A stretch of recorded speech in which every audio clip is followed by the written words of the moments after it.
Noita was a real bitch on Friday. I was just remembering that. If I'm being 100% honest and not trying to pump it up for comedic effect glitch, I grabbed one side of the kindling cracker and he grabbed the other, and we just team lifted it over. But it's less funny if I say I helped.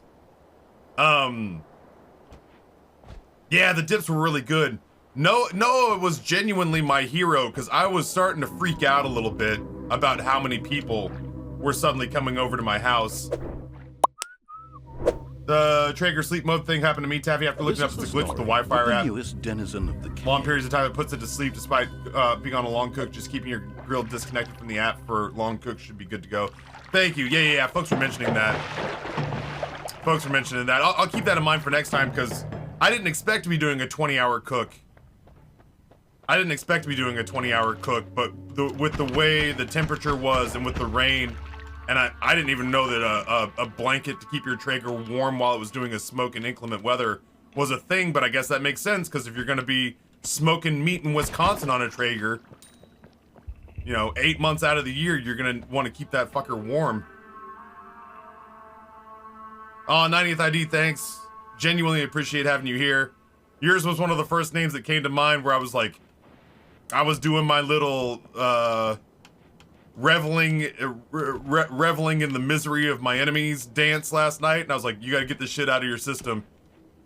I know it feels contradictory, but there are good Eagles fans coming to the channel tomorrow, and you can't dig in on these people. And your name was one of the first ones that came to mind because there have been a couple of times where one of the two of us has come in disgruntled, and we've called the uneasy truce. We've called the uneasy truce to make sure that it's like, all right, listen, I hate your fucking team, but I'm sorry that you're sad.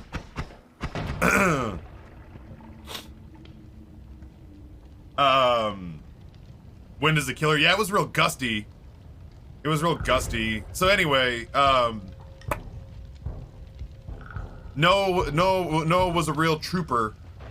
He sensed that I was getting a little freaked out with the fact that my guest list jumped from 7 to 21 in like an hour. Like I said, I had one friend who just assumed that this was like a bring the family affair. And when he did that, a lot of other friends were like, yo, we can bring our families to this? And I was like, yeah. I was like, that's fine. They'll all say no anyway. Like, everyone always ducks out. That's what we do at this age.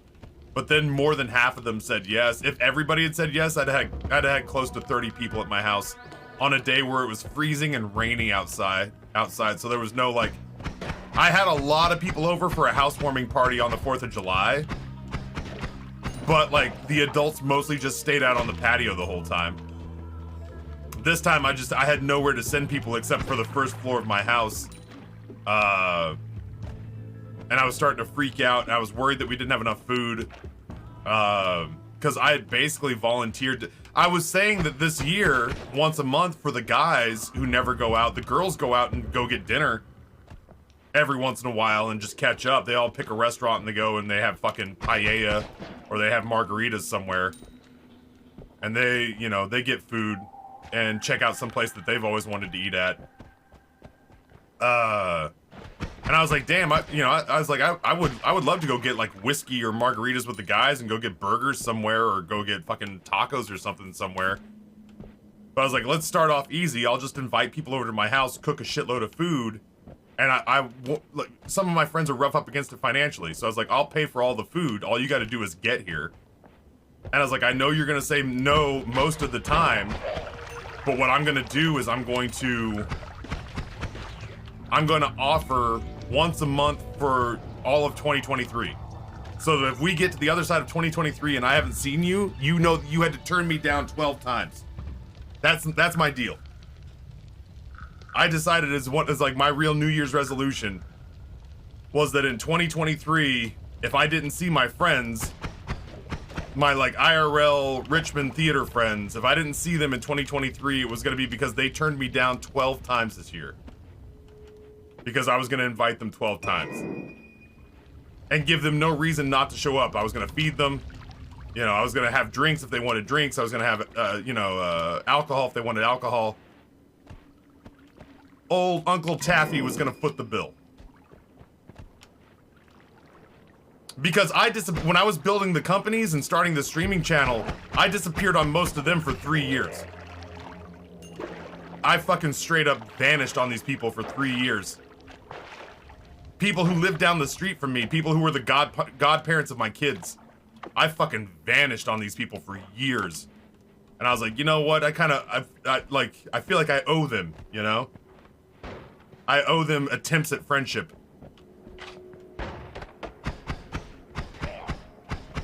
One second.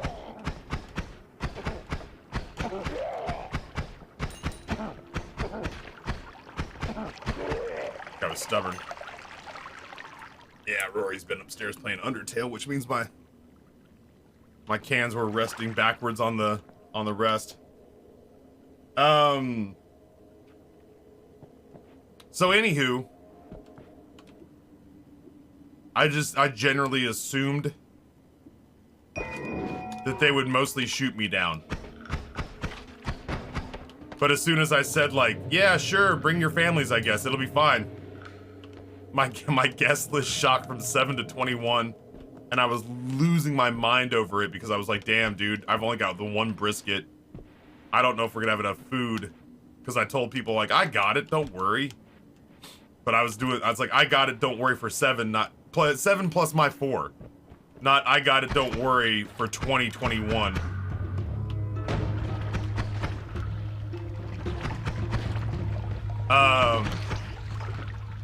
Noah, sensing that the whole situation had kind of ballooned out of my control, calls me and goes, hey buddy, I'm at Costco right now. What do we need to make ourselves feel comfortable? And Noah showed up with, like 40 or 50 cauliflower bites, which were basically like these cauliflower tater tots, which dipped in truff were fucking dynamite. There were no leftovers. He showed up with a plate of, like, prosciutto wrapped around mozzarella and like Genoa salami wrapped around mozzarella and stuff like that. He showed up with a thing of like Capri Suns for everybody's kids. Like basically anything where I was like, I'm not sure that we have enough X, Y, or Z. He showed up with salsa and a bag of Terra chips.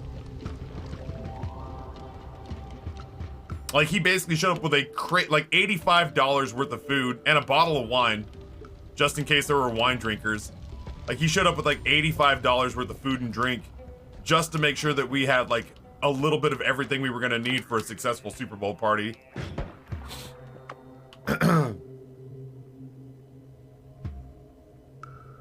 He did not turn up with 15 extra seats, but he did help me build the outdoor makeshift gazebo.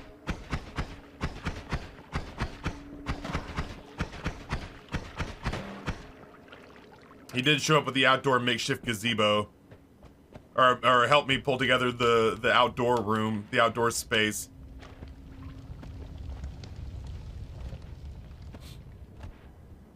It was a real pain in the ass at Costco to track down where they sell the Kirkland signature hot dogs, but I finally found those and the buns, and am proud to say that anybody who got a hot dog at my place got the good ass big Mama Jahambo Costco hot dogs, which frankly, if I have lunch here in about an hour, hour and a half, that's probably what I'm gonna have. If you're overseas or just haven't been to an American Costco before and you have no idea what I'm talking about, for $1.50 you can get like legitimately full at Costco.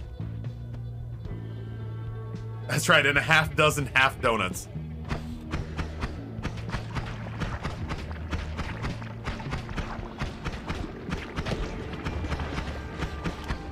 Ow, ow, ow, ow, ow.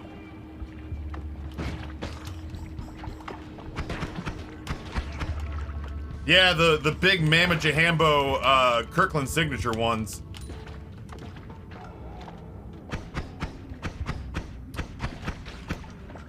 Hold on, I see that, Apocalyptic.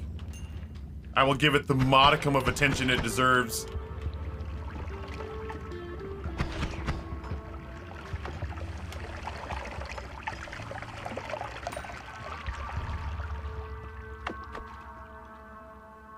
I missed Until Now chat with Stevie's resub a minute ago. Oh fuck, Stevie resub, that's right. Tier 1, 95 months. Holy smokes, 95 freaking months. One away from the big 8 years and 5 months away from the even bigger triple-digit month streak. Good grief. Apocalyptic, thank you for using your highlighted message. It's rough because I've got so many like storylines and points I wanted to make today. Cause like, you know, it's always nice when you come into stream and since the last stream something's happened. It's always nice when something happens and you got something to talk about. But when you host a Super Bowl party that goes well but goes crazy, when you host a Super Bowl party that kind of goes off the rails on you,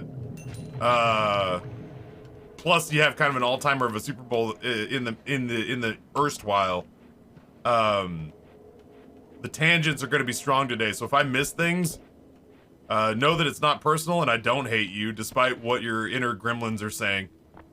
But it's just that I've got like entire tangents and dialogues that I want to have that if I lose them, I may never revisit them again. It is big tangent day for sure. Oh, is that it? Did you, what is this, Farrell? Oh my god. Bulgogi cheesesteak sando. Good grief. Dude, Korean hot dogs, or Korean corn dogs are taking off. I wanna do my specialty corn dogs. Yeah, so for reference, chat, that is a Costco hot dog. That is a foot-long bun. These are buns you have to hold with 2 hands. And the hot dog goes even bigger than that.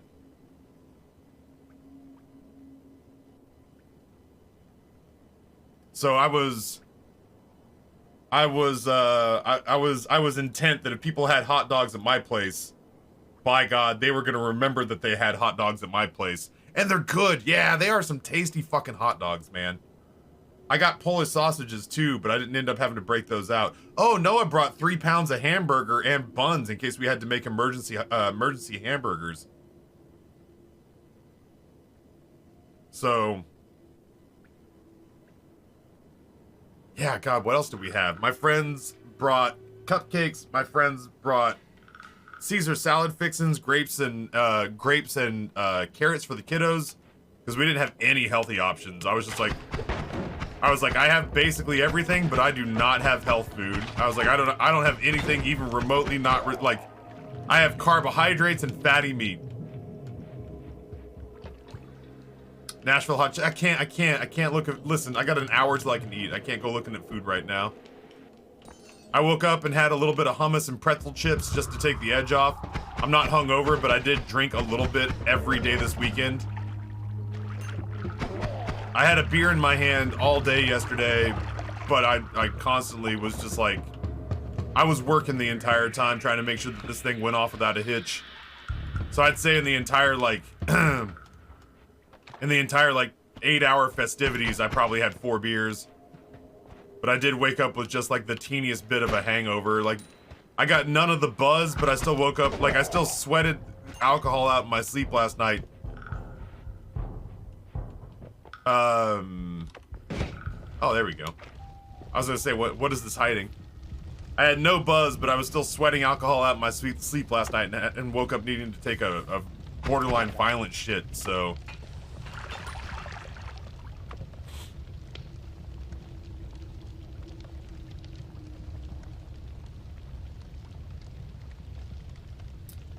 Yeah, the cauliflower bites were dope. I introduced a lot of my friends to truff hot sauce. That shit's so good. I had a little bit of buffalo sauce. I had a little bit of buffalo sauce left, so I put that out in a ramekin for these little cauliflower bites. And then oh,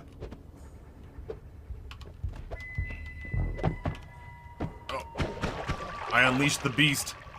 Yeah, Noah brought these buffalo bites, or these cauliflower bites, which were basically like cauliflower tater tots. I set them out with truffs and buffalo wing sauce. and even though there were like 50 of them, there are, oh shit. Even though there were like 50 of them, there are none of them left. And that whole ramekin of truff got licked clean, which I respect.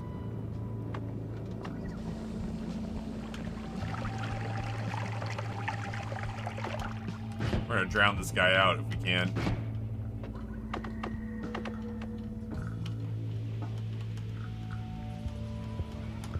Them whiskey shits. Oh, Richie, it was it's so frustrating because like I woke up this morning, I had to turn on. It is freezing outside. I had to turn on a fan in my bedroom. It was like in the mid 60s.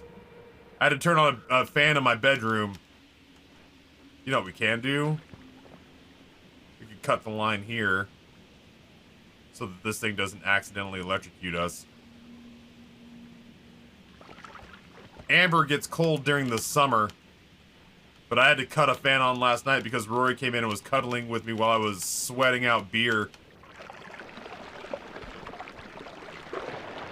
And then I woke up this morning and like partially was late because at 8:15 I was walking in here and I was like, oh no, no, not today, Satan. We'll be late instead of ending early.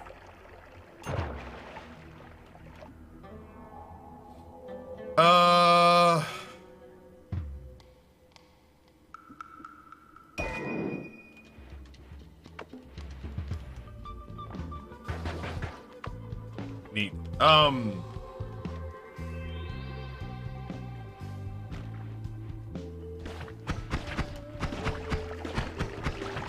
Oh, I'm drunk. Well, at least this guy got drunk.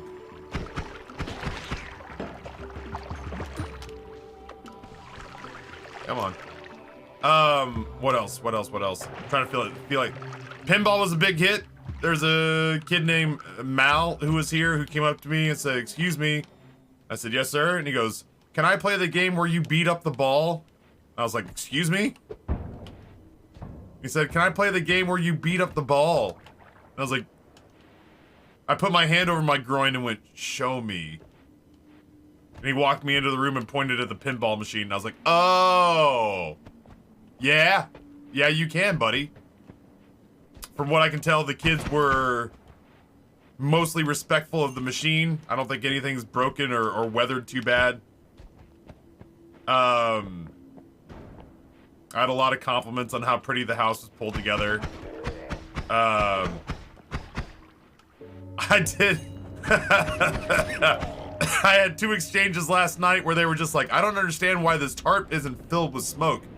And I said, "Oh, well," I said, "there's 2 things that will cause Amber to go in if it's outside fire night." I said 3 if you count the boys. Like if Rory just needs extra attention. 1 is if it's too cold. And 2 is if smoke hits her in the face more than once. If smoke hits Amber in the face more than once, or it is 1 degree colder than she wants it to be, that bitch is out. She's done. She's not putting up with that horse shit. And it breaks my heart because I want to spend time with my missus. Is that the Kakshkivi? It sure is. Yeah, it breaks my heart because half the time I start a fire is because I want to spend time with Amber. So I told them, I was like, this tarp isn't filled with smoke because I spent an absurd amount of money on this Brio smokeless fire pit. I was like, it burns hot and it circulates the air so that it burns once for the wood and then once again for the smoke. And I was like, and that actually keeps Amber out here with me. And do I want concentrated mana? Over what, though? It'd come in handy later. Maybe over Levitatum.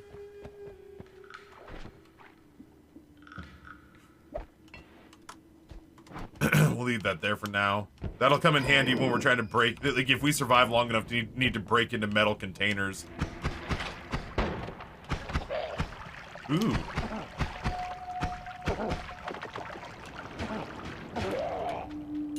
Haven't done that before. Ooh, I didn't even see where that went. And at least 2 of my friends said, if you don't mind me asking, how much did you spend on the Brio? And I leaned over and I was like, I spent $1,100 on a fire pit. And I think one response was, what? And the other response was, holy fuck shit. And I was like, yeah, I told you. It was a disgusting amount of money that I spent on this thing. But I was like, it was worth it because if I can get it going, then Amber no longer can complain that it's hot or smoke is in her face, or that it's cold or smoker is in her face. And I was like, and if that's what I gained, then that was worth the money. Reinstalled Windows last night. Good golly, Miss Molly does everything run so much nicer now. I bet.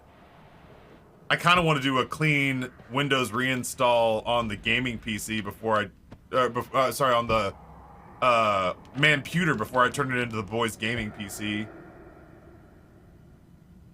My wife will bail quick on a fire. That's what I'm saying.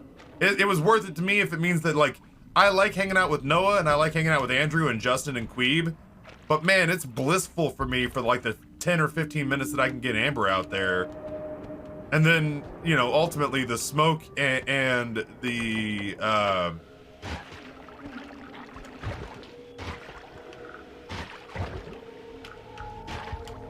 smoke and the lack of heat coming from a big open regular fire pit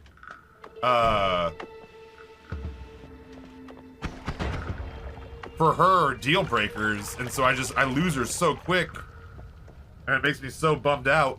Ooh, I didn't even see that. So for me, over time, that Brio's gonna be worth it just to keep Amber around. I'd probably spend a lot of money to keep my version of Amber out with me also. That was, thankfully, the person whose response was, oh, fuck shit, was the same person that when I said, I spent that much money to keep Amber from going inside when we've got fires going on because I enjoy her company so much, went, oh, okay, no, I get that. That's very romantic and sweet. I was like, yeah, I was like, this is not meant to be a flex. I did not want to spend that much money.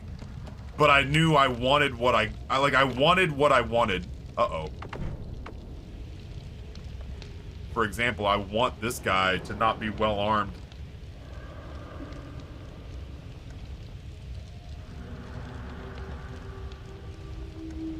You can do a Windows 10, clean my PC as day one to do it easy, and then keep all your files if you want to clear it completely. Yeah, that sounds good. I like that. I'd love to not have to just straight up do a reinstall from scratch. Just get it to a place where I can set it up so that the only thing that's really on there is Steam.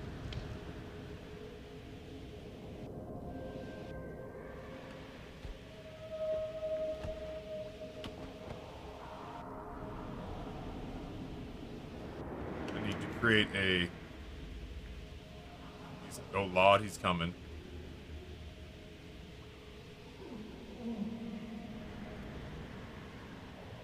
Yeah, the heart wants what it wants. And for me, that thing. Oh shit. For me, that thing is I want Amber's company and fire. I want Amber's company at fire. And if I got to spend a small fortune to do it, then I got to spend a small fortune to do it. I also did vow that at some point I was gonna have a backyard that made my house feel like an Airbnb. And I'm pretty close on that. Honestly, a little bit of landscaping. And a little just sort of decor decisions, and I feel like that'll be essentially situated.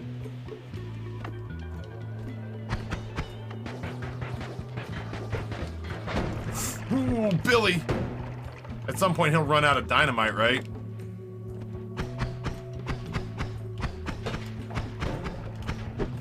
Oh. Or blow himself up. That's probably what happened to me the first time I had this wand. That's a terrible wand, too. Thanks for the gold, dummy. I'm glad I died. Nobody liked that version of me anyway. Oh,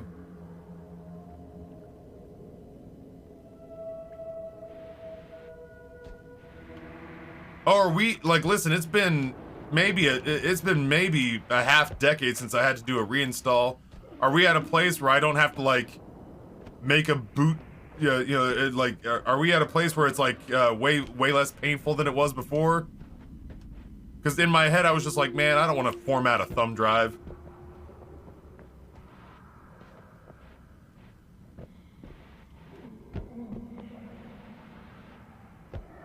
Oh wow, it's gotten simpler? Hell yeah, Kiba.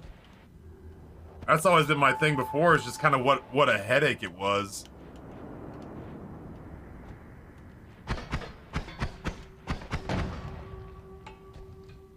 Yeah, the bootable USB is easy.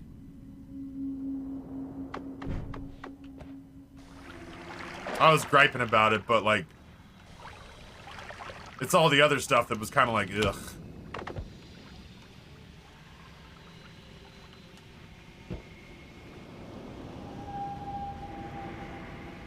Or make this nice and simple.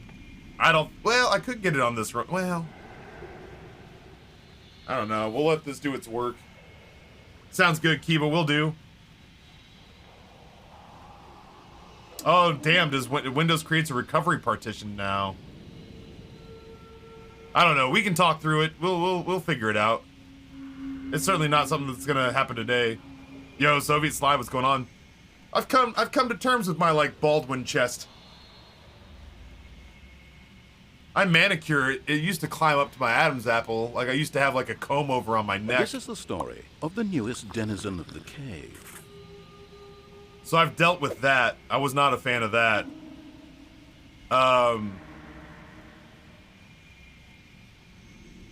But otherwise, I've come to grips with my, like, Burt Reynolds chest. Matt Poke, what's going on? Mighty Pleb, Prime Gaming, 35 months. Thank you for the almost 3 years. Hey Taffy, hey Chad, haven't been here in a while, but have been binging your YouTube videos. Hope all is well. Noah and Austin and I've got to get together and figure out what the future of the YouTube channel is, because obviously I'm still posting year-old Isaac footage.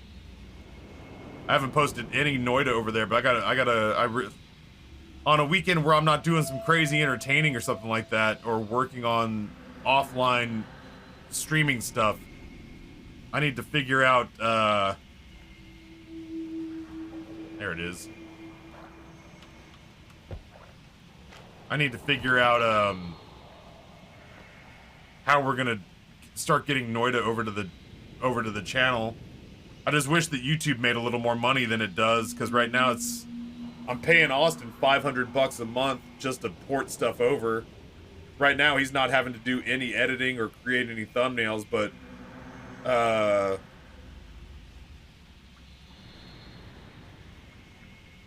think his name was Janosch. Joanna and Janosch were costing me like fucking $2 grand a month or $1.5 grand a month to get the Isaac stuff moved over. I value editors, but I haven't made $1,000 on YouTube maybe in my lifetime. So like, I don't know. I want there to continue to be YouTube stuff. If it's got to be me who does it, I guess I could probably do it, but ugh, I don't like the idea of giving up one of my days off to do editing. But I'll do it if I have to.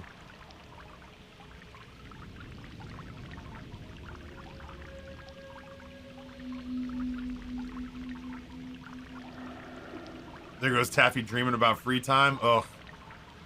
I've clawed weekends back to myself, so the idea of giving one day of the weekend back to video editing is just a nightmare for me. I don't know how, well, I was gonna say I don't know how NL does it.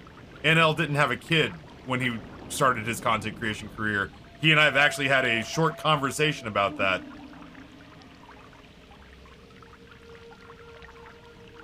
When NL started his content creation career, he had 0 children. I had Gray.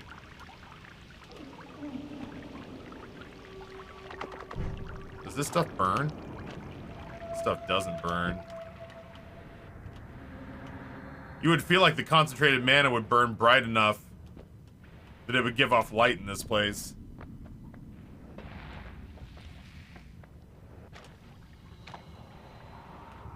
Oh, it's already all changed to concentrated mana.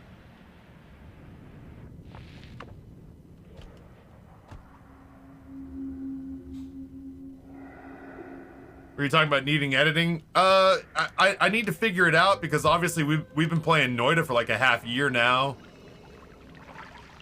We've been playing Noita for a minute. So if things are to continue on the YouTube channel, and I'd like them to, then we need to start porting over Noita content instead of year-old Isaac stuff. The year-old Isaac stuff is done. It's paid for. More importantly, it's paid for.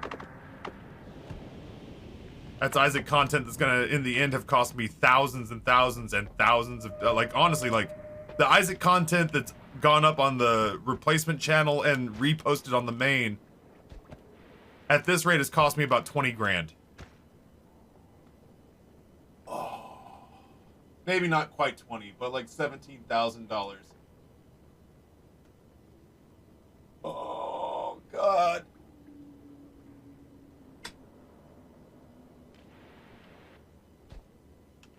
Because I spent about $12,000 to $14,000 on the original editors, and I'm paying Austin $500 a month to repost all of it on the main. And I think so far it's made me, in YouTube revenue off of getting the channel back, I think it's made me $120. So, well, video editing is time-consuming and or expensive.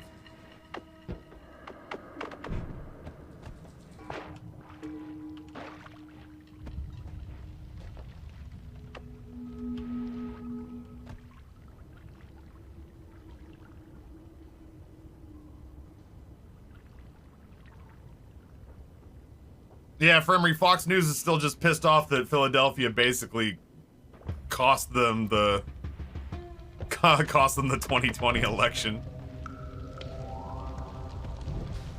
Fox News is pissed off. Fox News is still pissed off at Philadelphia for basically getting to the end of the 2020 election and going, oh shit, it's up to us? Yeah, fuck it, we're over this nonsense. It was funny in the beginning. I feel like Philadelphia people would be like, you know what? We'll give you this. Donald Trump is very funny. But the time for this fucking childishness is over.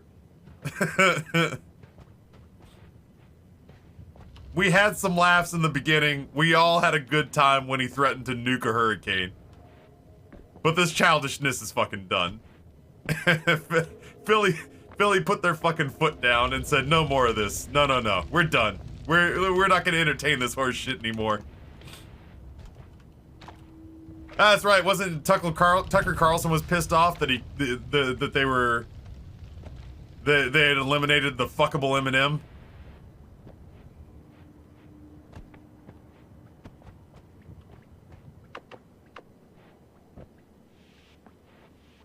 It made me happy to see conservatives pissed off about the Black National Anthem being played. The same conservatives who got mad about the Black National Anthem being played were also talking about how great it was that both of the...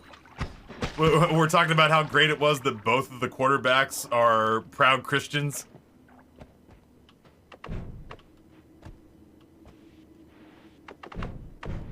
Conservatives, man. Not even once. Ugh. I feel about conservatism the way I feel about fucking LSD. I feel like if I just tried it once, it would ruin my life.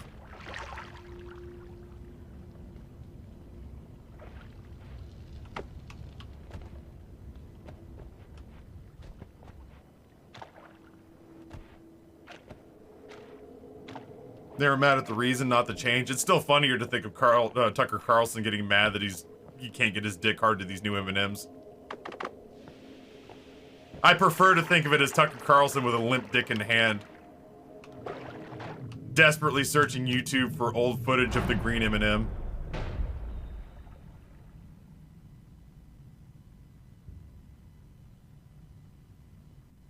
My wife was like, who was this Duck Dynasty looking motherfucker, the guy who did the national anthem? I didn't hear the national anthem. Honestly, I don't know, like, whatever. Whitney's was great. I think Jennifer Hudson's was real good. But I feel like my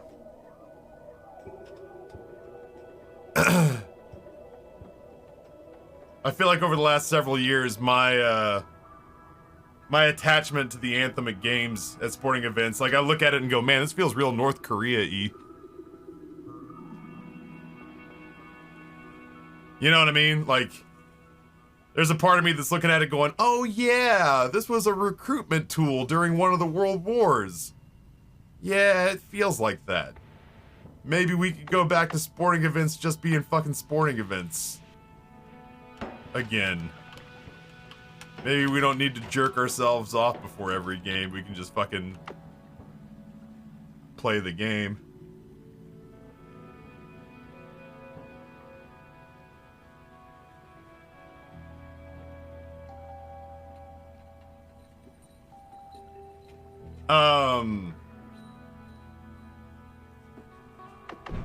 So anywho.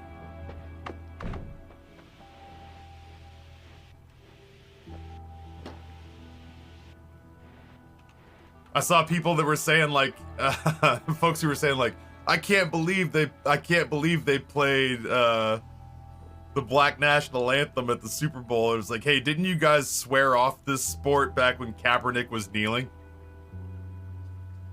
I thought you guys were mad enough to leave forever and boycott this till the day you died. That's what my father said he was doing, said the NFL was too woke. Why are you still here?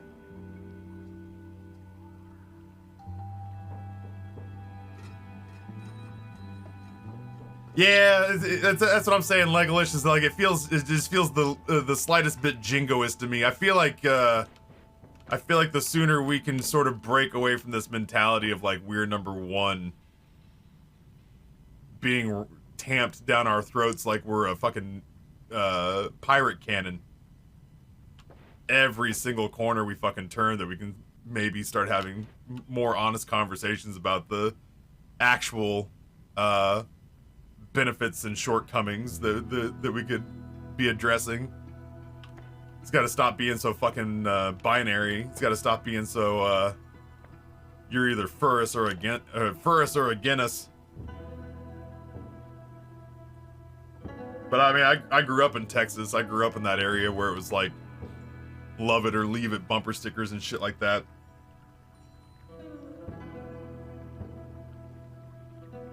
Yeah, Varel, I gotta say, like, I went to graduate school for advertising. I watched almost no ads. I genuinely watched the game last night, and that was about it. I didn't really watch the ads. I haven't sought any of the ads. I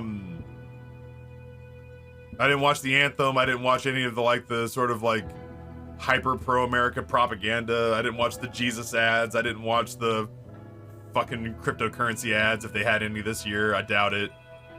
I don't know. I was just like, you know what? I'm just gonna watch a little football and eat some fucking dip.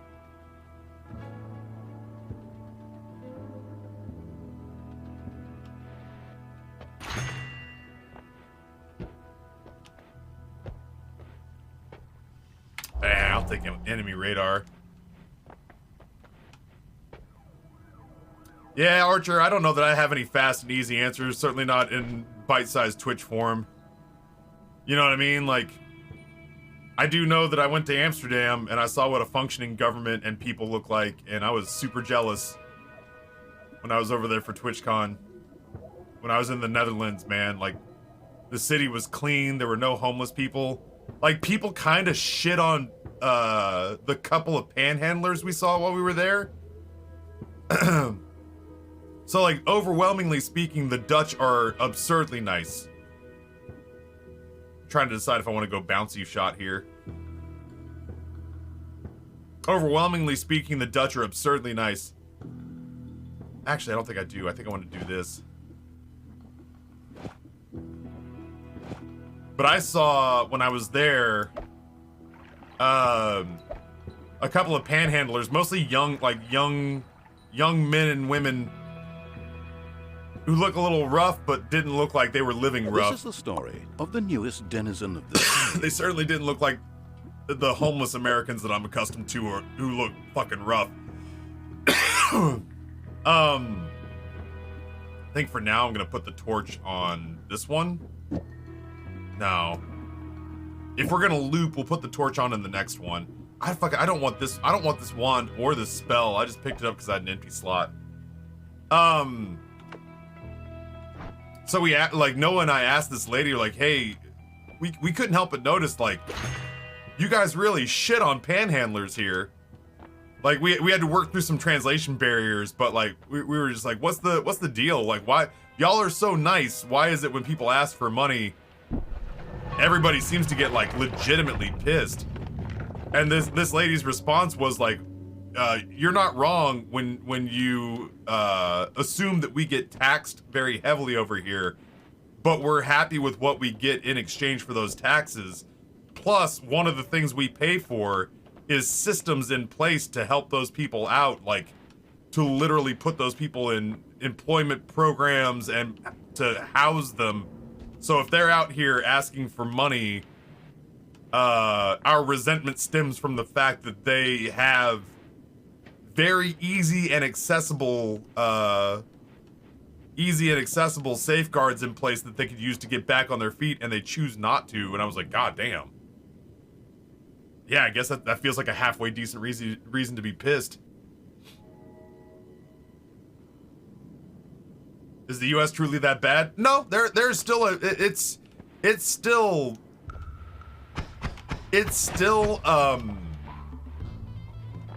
okay, so like my gripe with my native country, right? I didn't plan on going down this road again, but an intensely American event happened last night, which meant it was polarizing, because it has to be these days. I would still rather live here than most countries on the planet. But full send. The list of countries I would even entertain moving to if I was given a blank check. If some angry if some angry conservative pundit came in here and said, I heard you shit talking the old Stars and Stripes, and I'm a billionaire, so you can take this check and go wherever you want and get out of my fucking country. The list of places I would even entertain going to would be like maybe 3 countries long. Because I don't think most places have it figured out. The thing that kind of puts my underwear in a bunch is that we do still have the potential to be as great as we believe we are. But to do that, we'd have to stop jerking ourselves off.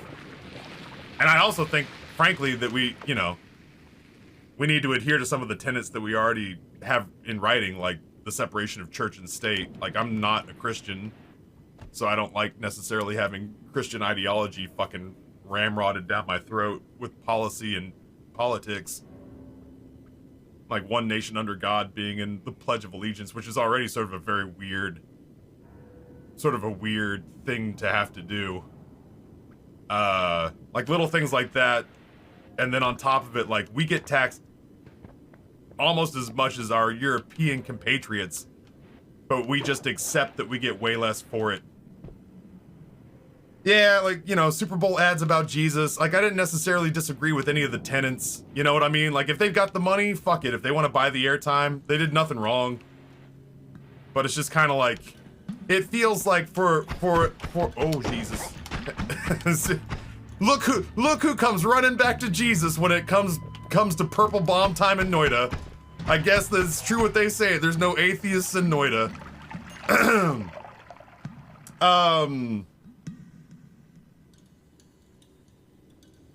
It's weird because there's the problems that we have is that we have a really fucking large, diverse population, and there's a lot of people who basically, like, in the center of the country, who would very much like us to just be, oh, well, this is the Christian country. This is, we're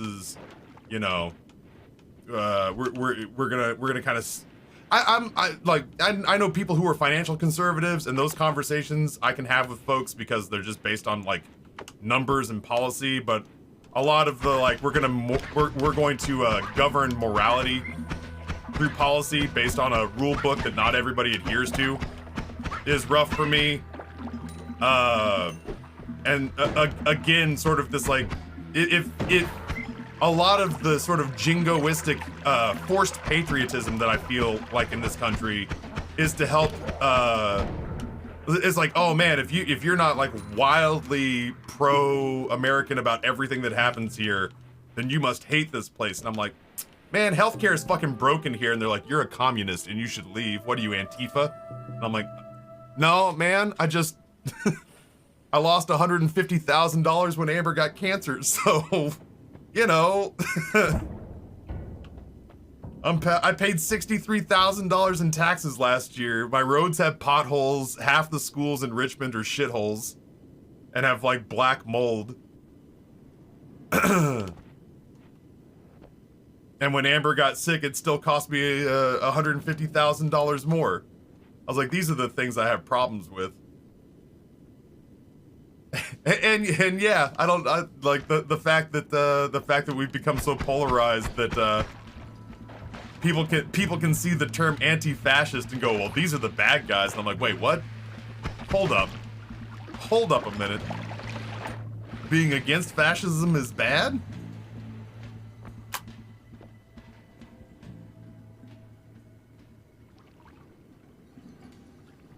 Now we're getting an old Canadian 90th ID checking in, and boy, after last night, are you about to hear my political views? Yeah, Bud, that's my problem, right? It's like, I feel like, so Bud says more than half the country stuck in the 1950s. God-fearing country, couples slept separately and married within their own race. And married,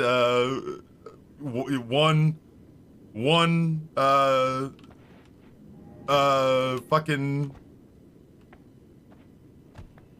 born one man born a man and one man born a woman, slept in separate beds. They were both white or both black if they're black.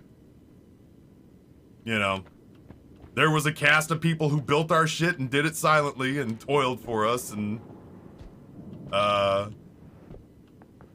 we were all on the same team so long as that team was went to a Christian church on Sunday and everyone else was quiet. I feel like we actually do have the potential to be every bit as great as we say we are, because if we embrace, god damn this place. If we actually did embrace, I haven't killed anything by the way in this area. If we actually embraced the whole like America as a melting pot thing, we really could cherry pick all the best pieces of all the best cultures around the world, their policies, their food, their tradition. I mean, we already cherry picked their traditions, but we had to come up with like, and this was the day that Jesus painted eggs, and this was the day that Jesus brought a tree indoors and stuck popcorn on it, and this was the day that Jesus shot off fireworks.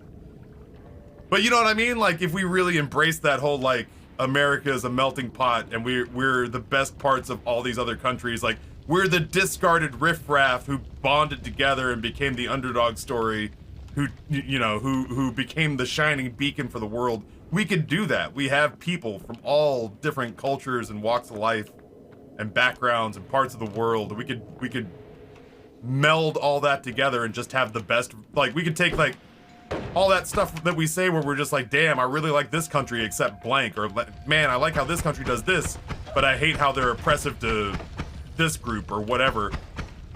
We really do have the best shot, I think, of pulling it all together and being like, well shit, we've cracked humanity, we've cracked the code. But I feel like part of the thing that's going to constantly hold us back is that we are also rooted in like ruthless fucking capitalism. And so as long as people are making money off of whatever it is that makes you sad, you know, you can't afford to get sick, or you can't afford to take time off, or you can't afford to, you know, buy a house or whatever. As long as people are making money off of the thing that makes you sad, we're never gonna fix it. And that's probably the most depressing thing. Like, even if we fixed the whole like jamming religion down people's throat thing,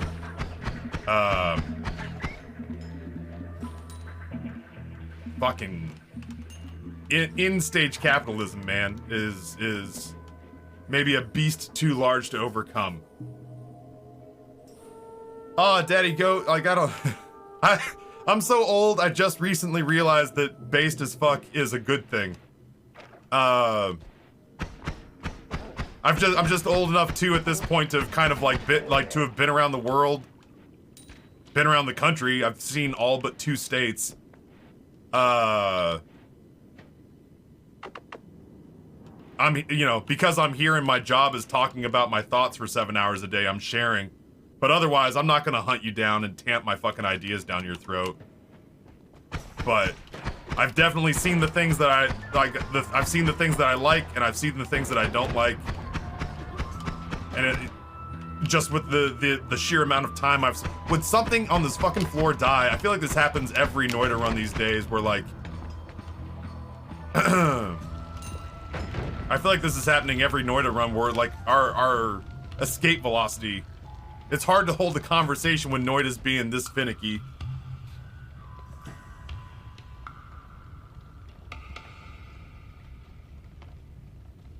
Jesus was a diva, came in with no warning, needed a table for 25, and was like, we're all sitting on one side.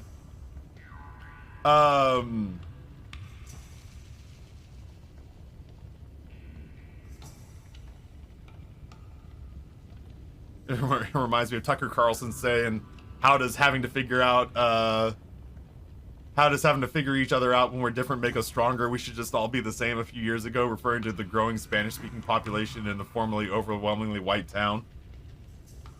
Someone started telling me about a mortgage tax credit, and I was like, guys, you own a home, and we laughed at him and said, no, we're millennials, we don't get to do that. Keep going, man, I love it. I just got to the stream playing in the background, and it's entertaining. I mean, that's the thing, right? Is that like, not everybody here, like, obviously the overwhelming majority of the people who are hanging out here fall into some sort of fucking somewhere from like liberal to fucking socialist or full-blown communist or anarchist or whatever. We do have some people who fall middle, left of middle. I make absolutely no demand that you see the world the way I see the fucking world. All I ever ask is that people are civil about it. And I try to be pretty straightforward about the fact that I'm a dipshit 42-year-old man who plays video games and asks strangers for money to pay his bills. I'm a modern-day street busker, so if you think I've probably got any, like, real stand the test of time type answers, if you think that I'm sitting here after stream's over like fucking Matt Damon and Good Will Hunting, reading Howard Zinn and coming up with real solutions, you gotta find better heroes. I don't have the answers. I'm just an old man who's been around for a long time and generally speaking just wants good things for people I've never met. Who generally speaking I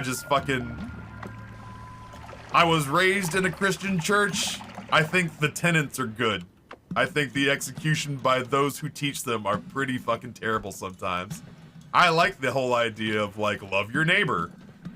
There was one of the Jesus ads was like, Jesus loved the people you hate. And I was like, I like that one. I was like, I'm not going to church on Sunday, but I like that message.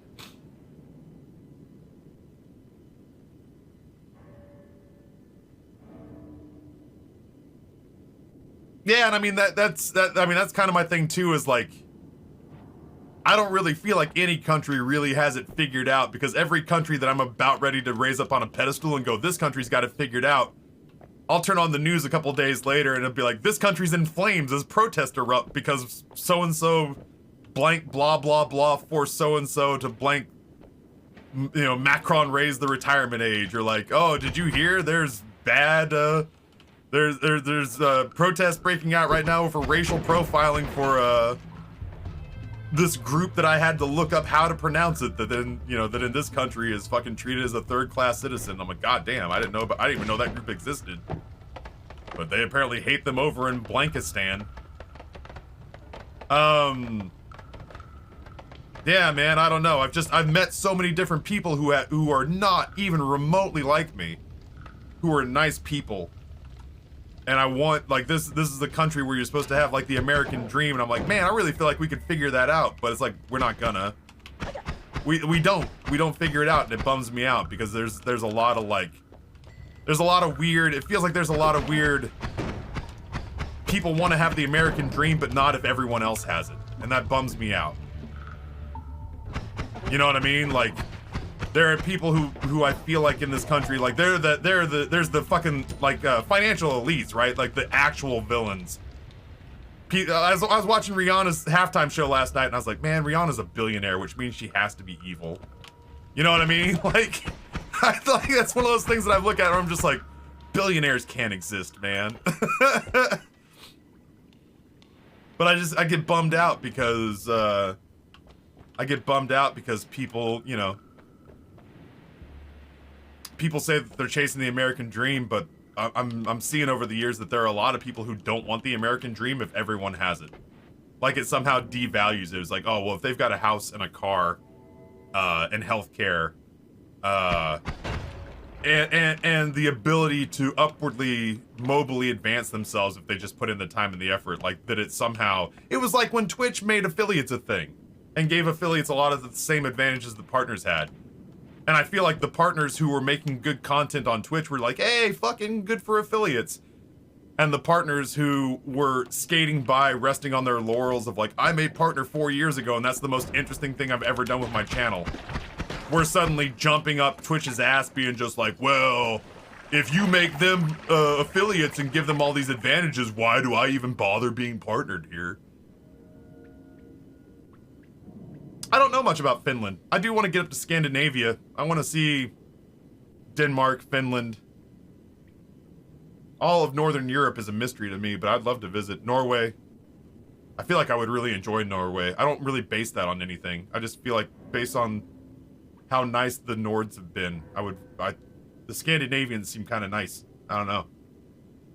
They seem like they kind of have their shit together.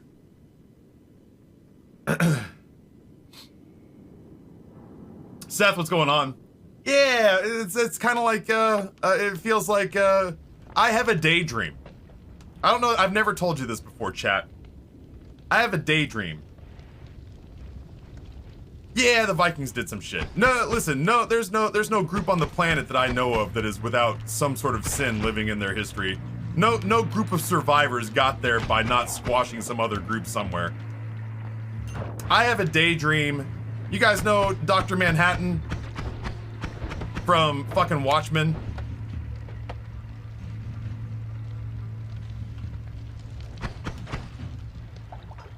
I have a daydream where I'm essentially him, right? I have a daydream where I'm essentially God. Where I show up and I'm omnipotent. I have the ability to create or destroy anything. I have the ability to blink entire universes in or out of. I have the ability to change the laws of physics to my whim. How did that not kill that rat? And in my daydream, what I do, specifically to the United States, but I'm sure this would apply globally. What I do with this power is I show up to like American Congress and I say, hi everybody, my name's Ryan. A lot of people are gonna think I'm God. I'm not like your God, but I am like a God. And I have the ability to do quite literally anything. And then at that point, like, Marjorie Taylor Greene yells something at me and I just fucking blink her out of existence like Thanos. And then after the applause dies down, I go, so anyway, like that, right? And then I go, hey, what's everyone's favorite food? All at once. And all the people who are still left who aren't Marjorie Taylor Greene, so like Taylor Greene's gone, Boebert's probably gone, Gates is probably gone. I just like, they're just like, why did you get those two? They didn't say anything, and I was like, they were going to. Remember, I know everything. So then with everyone who's left, I'm like, what's everyone's favorite food? And they go, oh, pizza, oh, hamburgers, oh, curry. And I'm like, ah. Everybody's got their favorite food in front of them. Everybody's got their favorite beverage in front of them.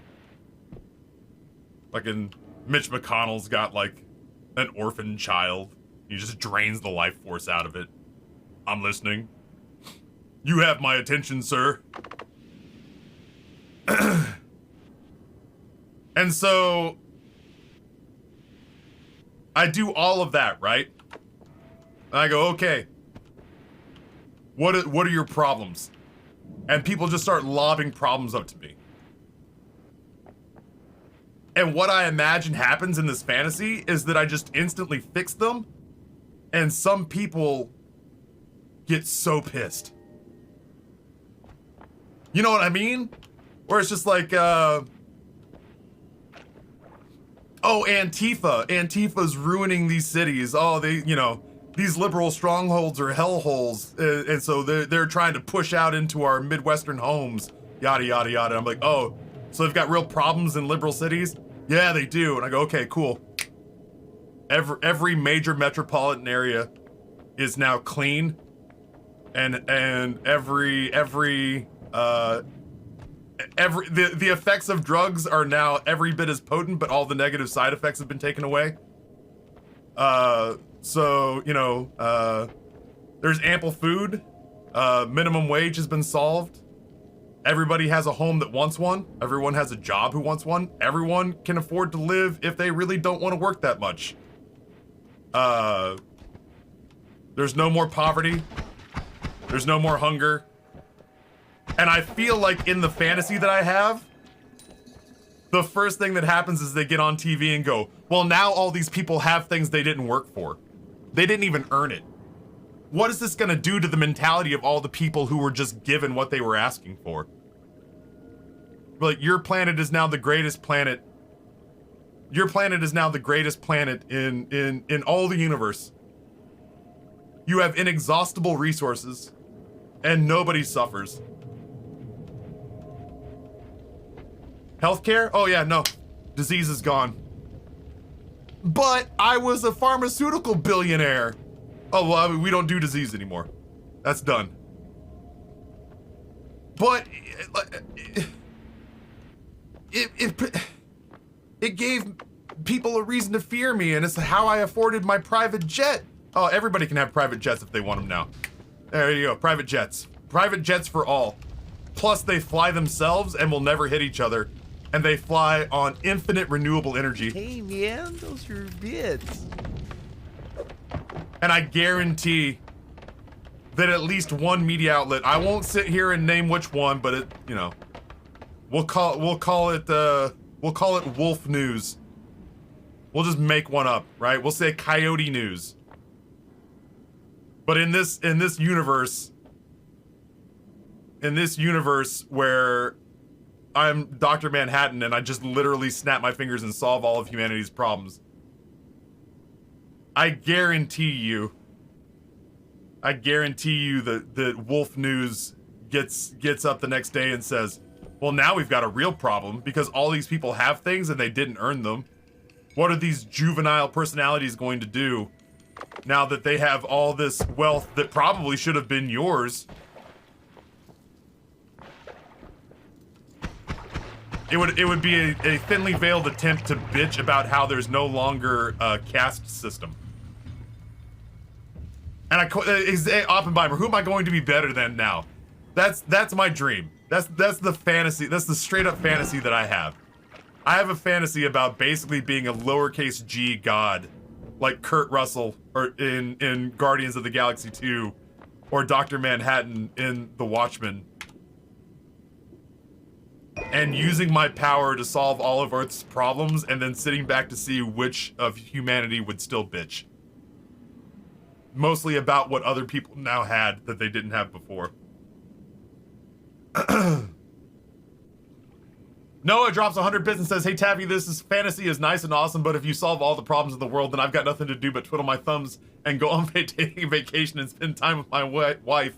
Wait, I'll actually look into this. Listen, man, if you're Ted Cruz, the last thing you want to do is be stuck with your fucking family unless you're fleeing a blizzard. I could listen, a lot of the political families that I've seen that look fucking ghastly, that look fucking ghoulish, I could understand not wanting to, like, have the excuse of, like, well, I guess all I have time to do now is spend time with my family. They fucking hate me and I fucking hate me. Usually I just spend time in Washington with my mistress and prostitutes, but yeah, this Dr. Manhattan character came in here and fucked all that up for me. there's no government anymore, so I guess I'd have to go home and look at my dog ugly wife. You got a dog wife, Ted. Your wife's real ugly, Ted. I've seen her. People have said it. She's an ugly wife, Ted.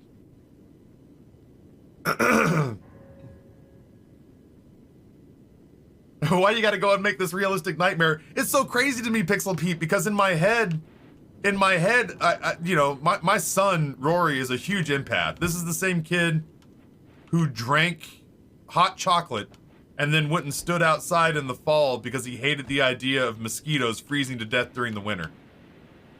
So he wanted them to drink his hot chocolate blood and survive. All right, I gave birth to that child because I've got that kind of empathy running through my veins, whether I like it or not. That's why I was raised with a whole lot of like, really kind of. I feel like this is not my parents, right? It's just growing up Baptist in Texas. I was raised with some real, in my opinion, backwards ideologies that I had to deprogram. And a lot of it just came from like being around people who were not at all like me, like not even a little bit like me. I had, and I quote, a hate the sin but not the sinner mentality about homosexuality when I was younger. And then I got a job at a theater in Sun Valley and lived with 2 gay men for a year.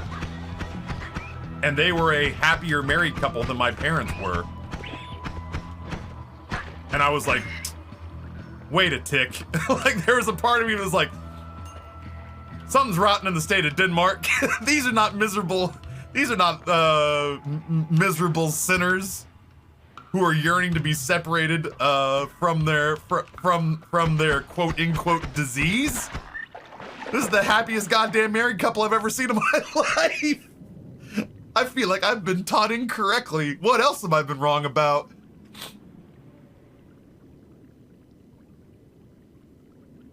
See, that's my thing, Archer. I got no problem talking with fiscal conservatives. I got a lot of friends who are fiscal conservatives who maybe want to like find ridiculous programs and remove like ridiculous programs, not like welfare, not like conservative ecological policy.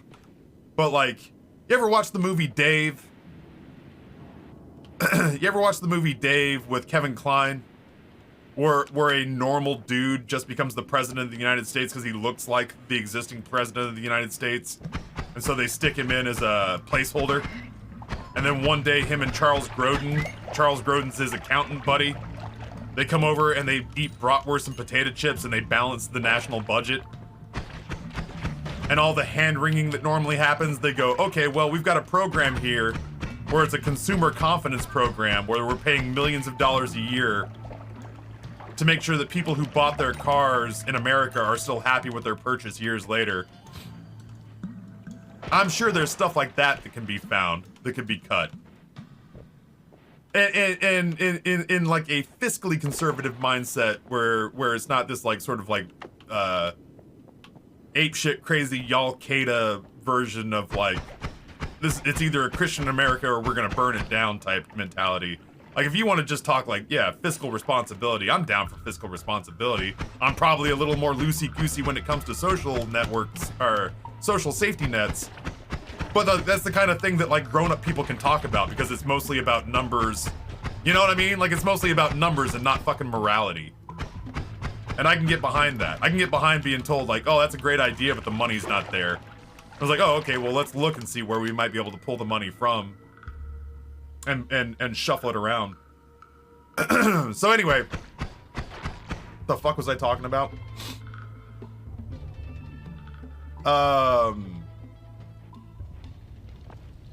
Yeah, so anyway, that's my Dr. Manhattan fantasy, where I show up to the United States and I solve all the world's problems.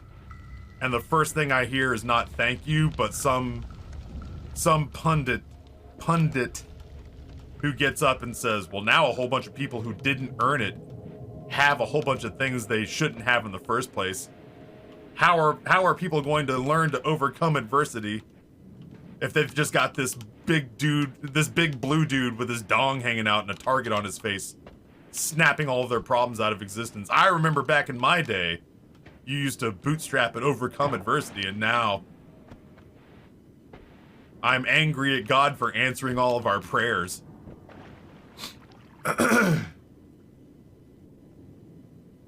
Salty, what's going on? Man, I feel that, Ryan, coming up Catholic Church. I feel like when I was young, they programmed me to be a dick. You know, it's like, it was never done with hate or malice, but that just makes it like fucking, it was, you know, it was like, oh, well, I don't hate them, whoever them was, right? I don't hate them. I hate what they do and what they stand for because according to blankety blank chapter, blankety blank verse of this book that I've partially read, that's an abomination. But this choose your own adventure book that I haven't read all the way through, but there are some parts that reaffirm how I feel about things, like two dudes kissing is icky.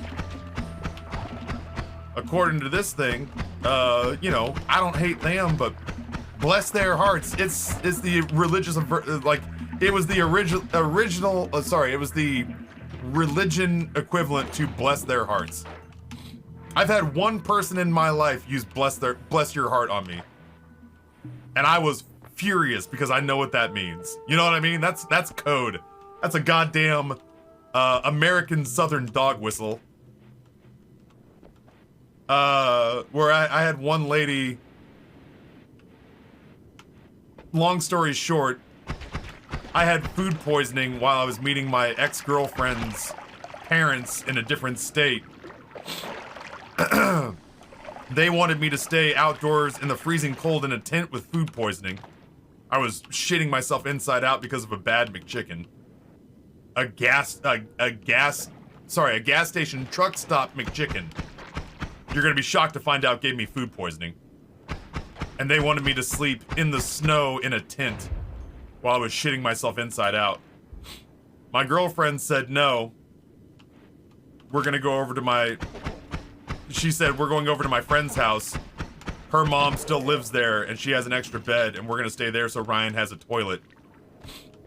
So out of spite, this girl's mom planned the family photos she planned the family photos at this family reunion at such a time that my then girlfriend didn't know.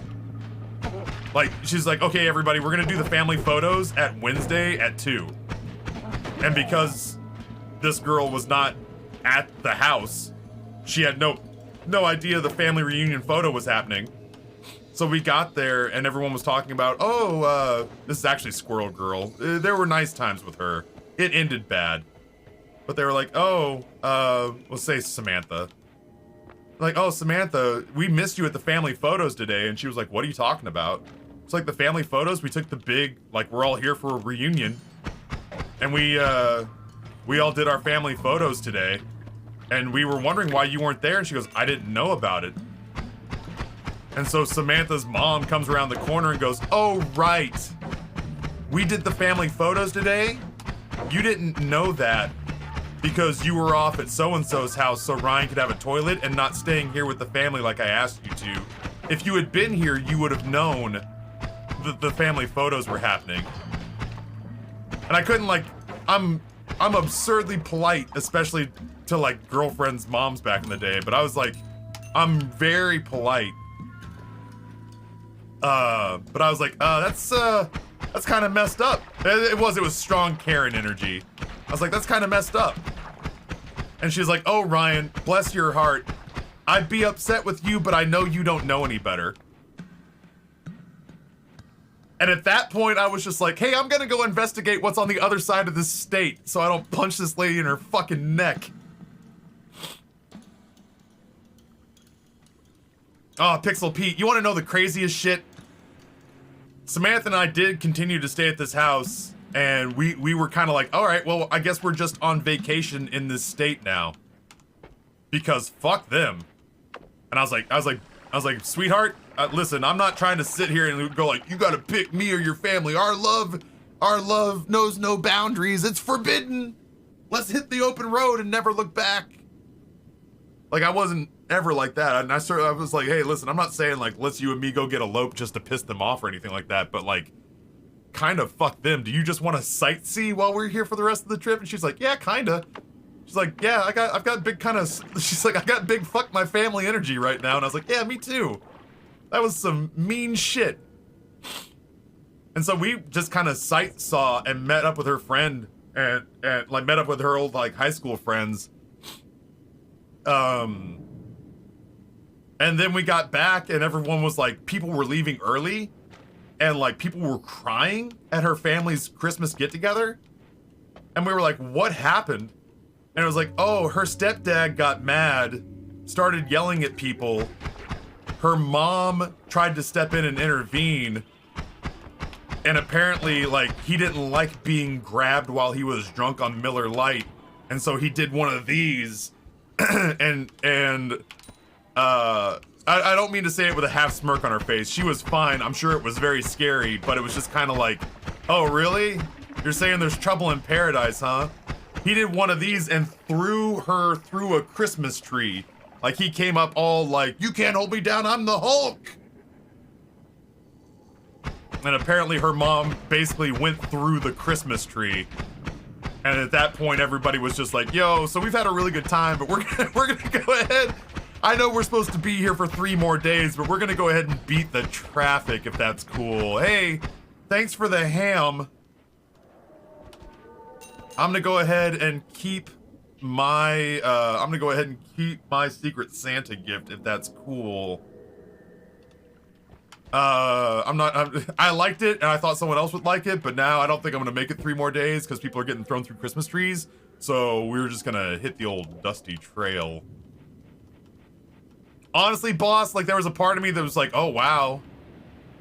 I'd be mad at him for throwing you through the Christmas tree, but obviously he doesn't know any better. Bless his heart. I didn't do any of that. I could have, I didn't. I could have, I didn't. I could have. Ooh. I could have. I didn't. I chose the high road. I don't always choose the high road. I know there's a part of me that fucking petty is like bone marrow to me. Petty is the black truffle of human emotions to me.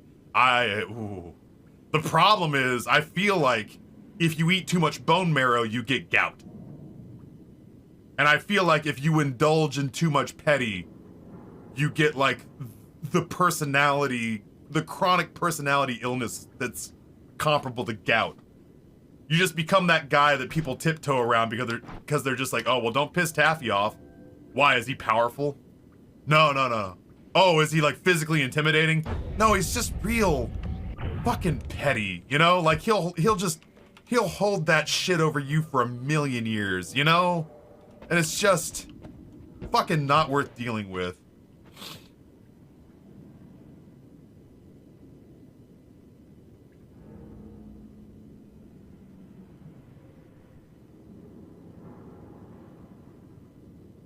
Oh fuck, does my mother-in-law know what the traffic excuse means?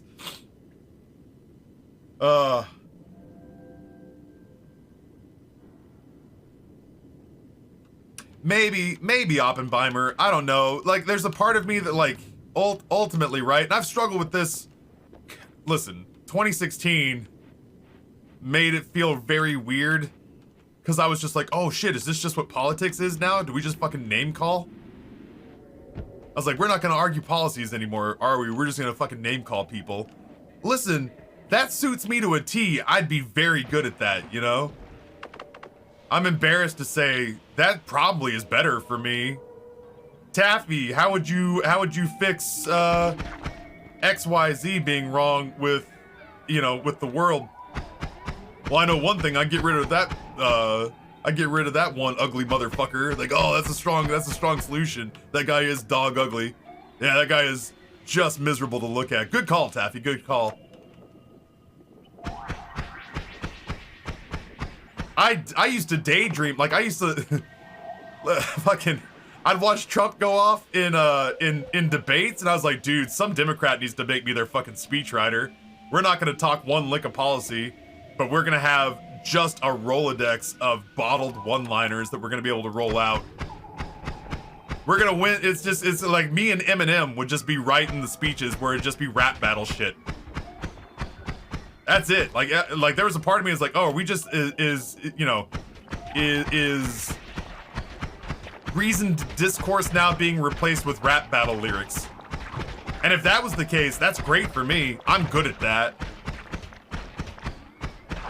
I'm really good at saying shit that you don't want to hear about you. I have to actually rein that in actively. But when I give into that in those situations, right? When I give into the petty, when I say high road, all I can think about is like, I get the opportunity to revisit somebody using the tactics that made me angry at them. And I can't do it without feeling...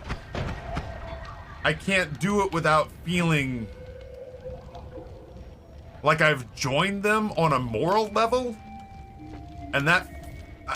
sometimes the juice is worth the squeeze there. And sometimes it just fucking... like I would feel too gross. I would feel like we were two peas in a pod, and the idea of like, I don't know, the idea of joining them to a certain extent, at least tactically speaking, makes me feel, sometimes I can't help it, sometimes it's too delicious. Sometimes the black truffle's too good, you know? Oh shit, we're in a weird spot. Do I have any bombs? I do, okay. We might be dead. I'm sorry, Chad. I loved you. Oh, this is bad.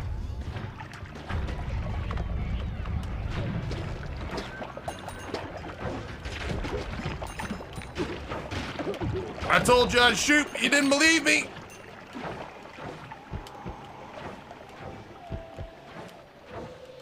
My kingdom for a teleport wand.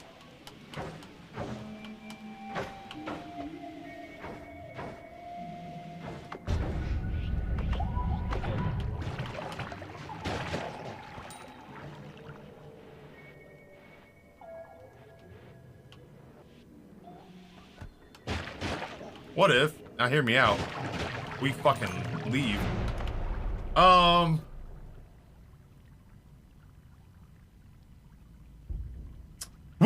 That was very scary.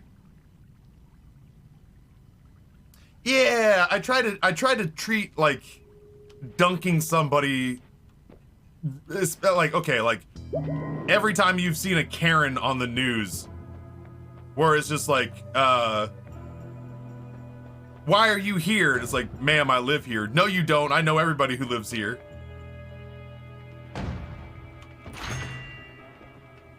Oh, homing versus unlimited. It's got to be unlimited. I can find homing in a spell. I want to make a homing rock wand. That's what I want.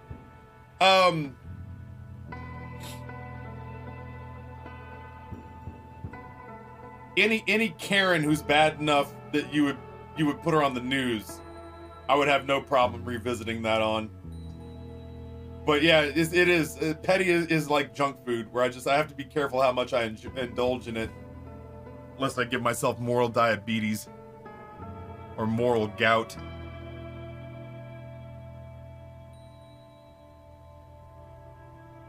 Yeah, petty induced cirrhosis. That's a good way to describe it. Yeah, prom, that's the heartbreaker of it. That's what I was saying with like that weird Dr. Manhattan fantasy that I had, was if I showed up with the ability to do godlike things and just made everyone a winner, there'd be people in humanity who would bitch about existence now being a participant trophy.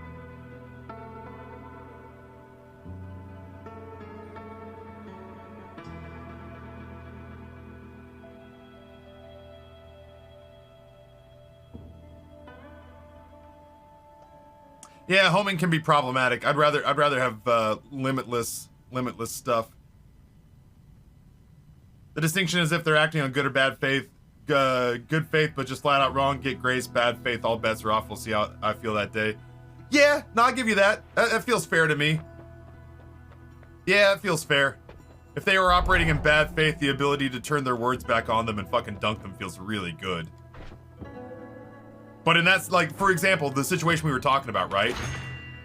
Regardless of whether or not I thought she was wrong, at a family Christmas party, a lady just got thrown through a fucking Christmas tree by her husband, boyfriend, husband, I think.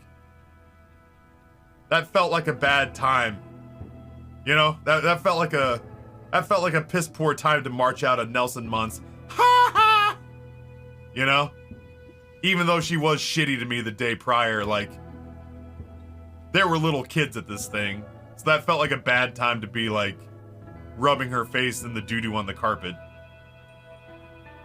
So, you know, you're right, though. It is a case-by-case basis. I feel like it's a case-by-case basis.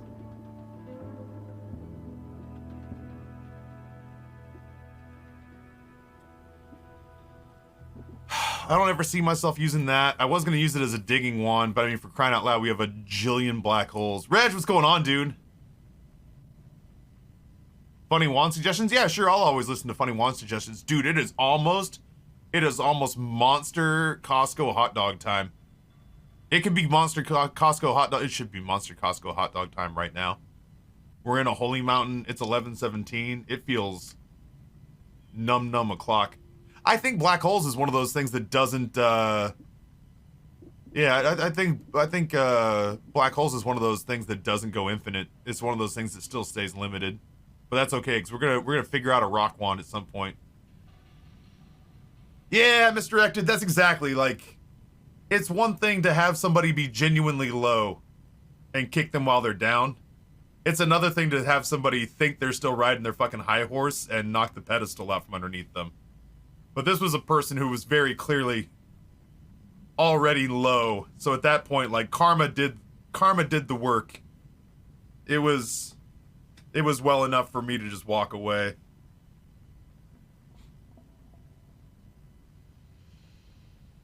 Ooh.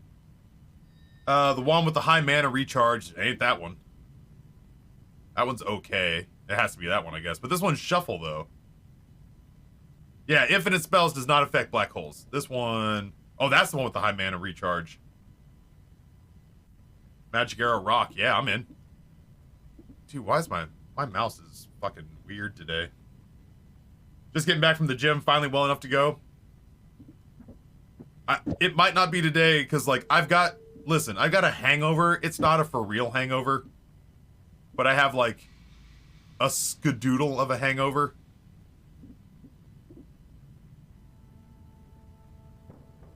I had a beer in my hand most of the day yesterday. Let's put it that way, right? I had a beer in my hand most of the day yesterday, and I was constantly sipping it because I had invited, basically, I won't go through the whole thing. I spent the first hour talking about my weekend. It's tired, laced with alcohol, not just alcohol that knocked me on my feet. Because I never got drunk. I never, like, got a buzz, unfortunately. But I was nursing a beer the entire day long.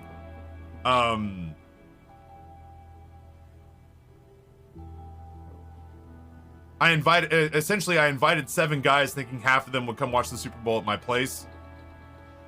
One of them brought their family, and then others said, is it okay if we bring our families to this? Because the one guy was like, I'm bringing my whole family. And I was like, yeah, of course. The more the merrier. So my potentially like 5-person guest list shot up to 21 in 12 hours. And I was like, oh, when I said I had food enough for everybody, I meant I had food for these several guys who might show up. And then it was the only day for 2 weeks that it wasn't sunny and 60 degrees outside. It was 38 degrees and rain sideways for 24 hours. So I was worried I wouldn't have enough space inside the house.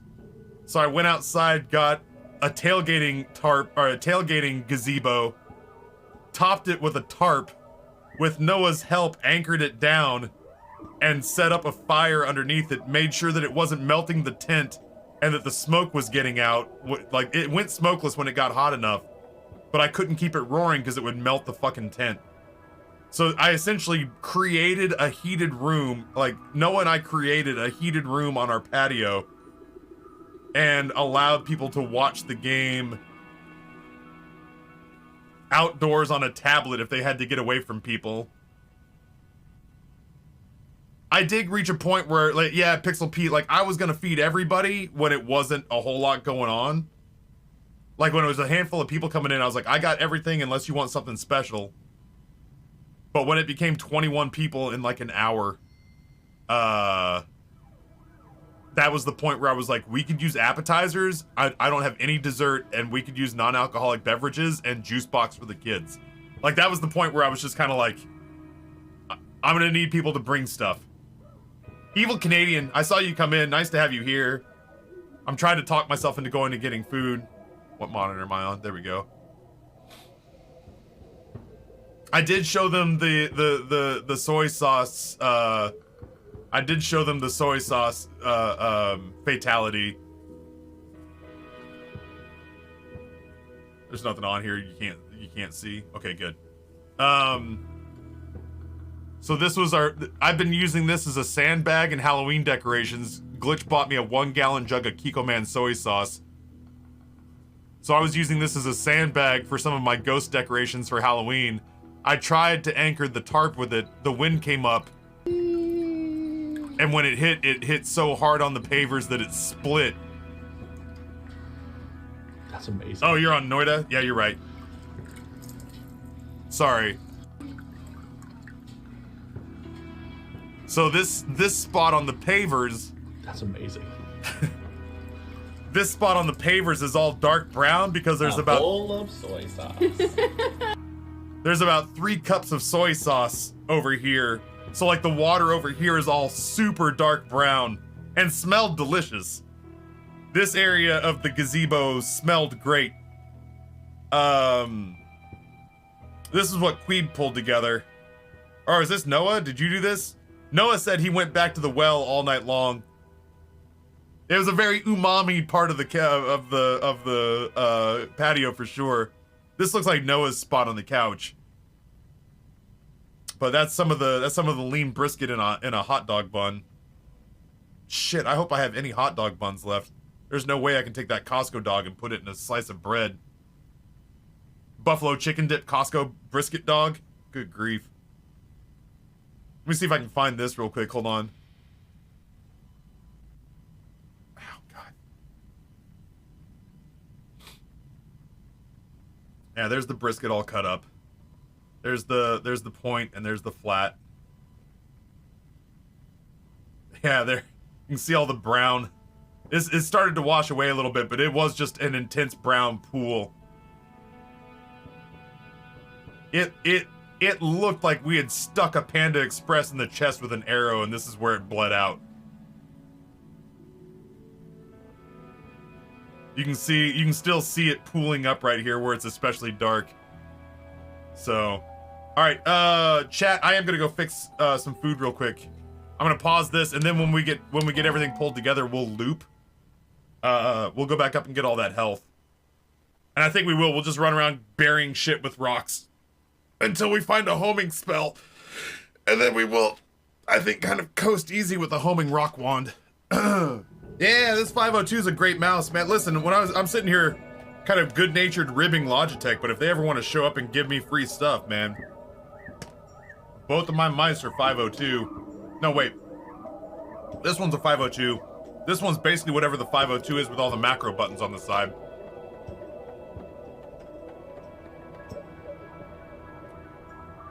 I love Logitech mice. I used to be Team Razer, but then they kind of screwed me. They didn't screw me. They just willfully forgot about me. Nobody fucking forgets about Ryan.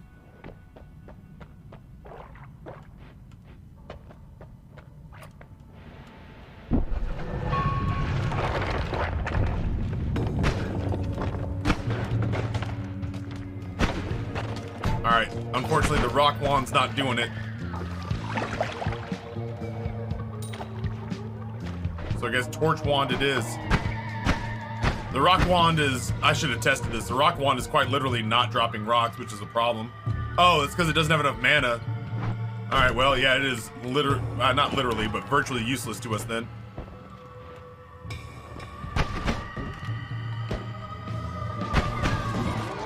Scary.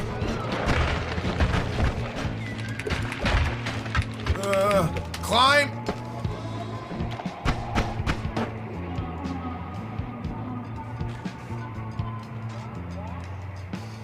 That's honestly... This game's expecting me to check numbers. This game can kiss my ass. I used to have a strong affinity for this game, but now I just think it's broken. I don't really see the point in trying to play it anymore.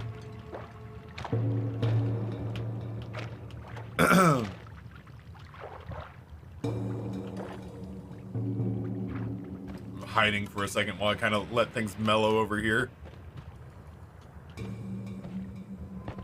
Yeah, I used to be Team Razor, and then at one point, I didn't say which company out there wants to give me a free mouse. You know, I know my value as a streamer. I'm not the kind of guy who gets free peripherals. I get free food. Ooh, shit. How many of you are there? Oh, our wands are bad.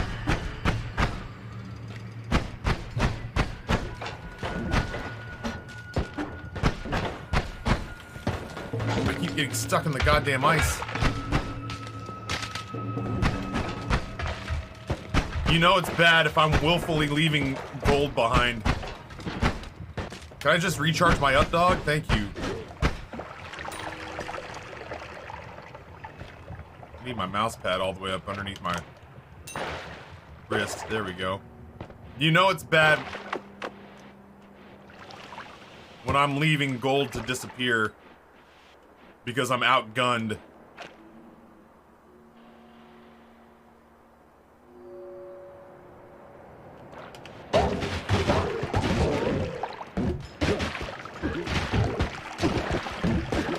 This is the story of the newest denizen of the cave. It kind of worked.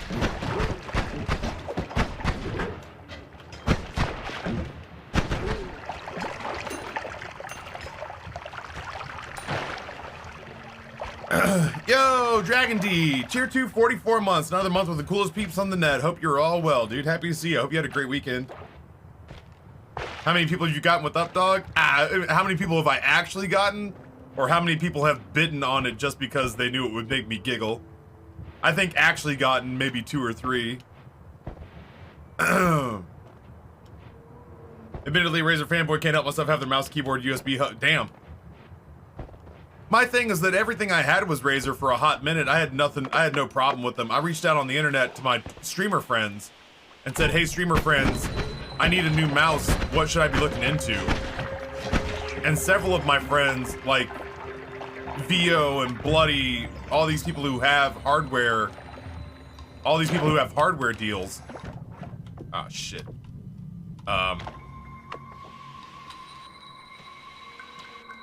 Started getting on the horn with their, the water froze over the top of me. There we go. All my friends who have hardware deals started getting on the horn with their reps and saying things like, hey, so-and-so, my buddy Ryan needs a mouse. Can you hook him up? To Razer's credit, they actually said, like, they actually reached out to me. I don't remember who was who. The Logitech guy was like, hey, how can I help? And I was like, I was looking to get a mouse. And then he must have checked my stats and he just was like, I'm not gonna talk to this fucking loser. Cause that was it. It went dead air after that. Razer, to their credit, reached out to me in Twitter DMs and said, hey, we saw your mouseless on Twitter. We'd be happy to send you whichever mouse you want to play with and try out. And I was like, oh my god, that'd be great. And I told him which mouse I wanted to potentially take a shot at. Oh no. And if it gets here tomorrow, it'll only be 5 years late. God damn, can we just create a little room to breathe here? Like, quite literally.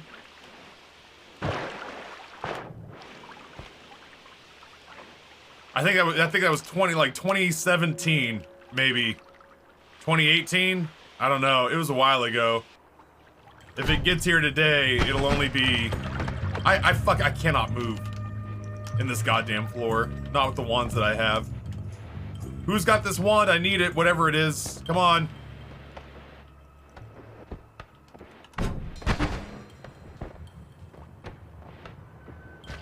What were you holding on to over here, bud? Very pretty. Let us fuck all for me, guy. Don't mind me.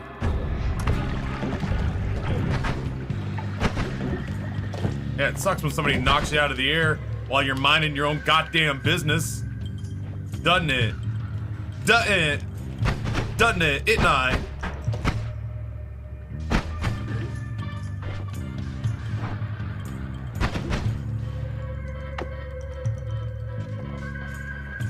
Air Puff good when we get the right wand for sure. Air Puff gets the rocks out there. This is as fast as I can fire this wand, by the way. Or I do this. And then the moment that I'm out of mana, or whatever the fuck, wand juice, it just stops happening.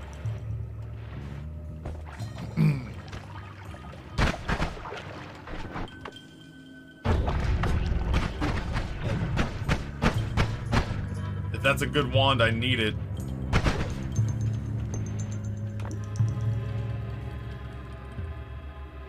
How would that work? Out of curiosity. Oh shit, nope, nope, nope, that wasn't yours! Not your wand. I'm glad it doesn't make rocks now.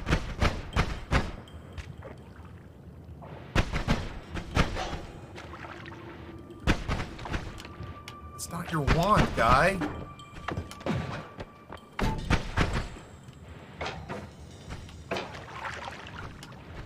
Well, I'm super happy that I picked up this particular spell.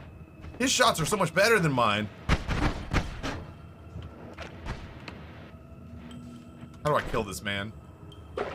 I have nothing.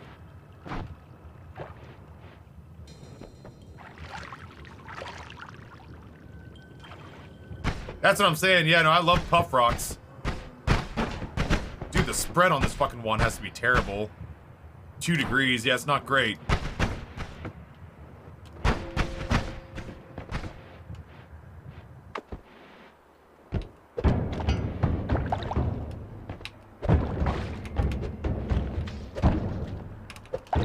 That noise. Oh, my aching dick. Get down there. There we go. Oh, wand buddy. Hello?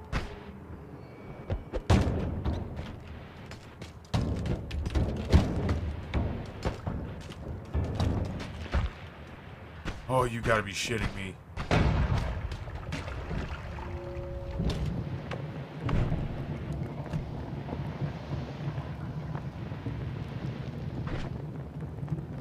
That wand has my rock on it. I need it back. Puff him.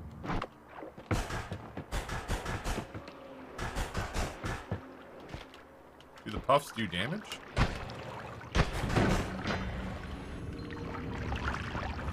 Oh, what? No. He's not even looking at me. I'll just drown. It's fine. Oh shit. I didn't realize the puffs did damage.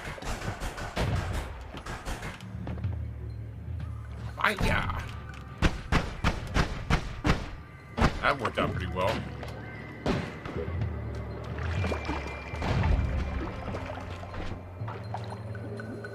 Oh god. How dare you? I was in my wand setup here. The audacity. Oh, we gotta move. Oh, shit on a dog. My man. Oh. Gotta close the gap.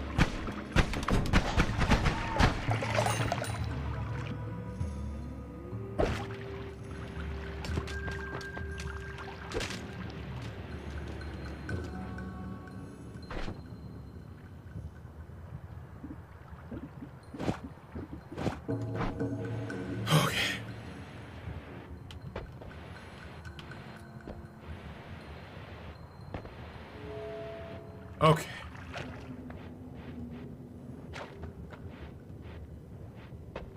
This has been fun.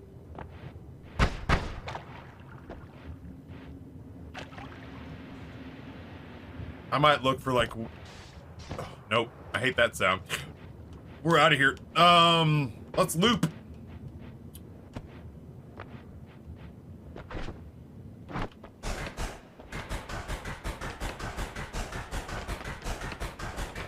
It's not bad. It's so weird.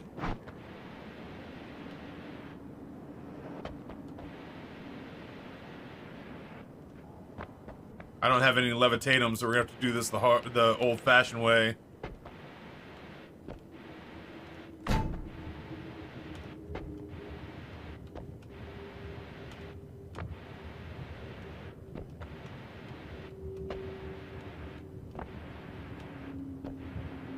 I like my first 2 perks, man. But my absence of strong wands is readily apparent. I'll be back.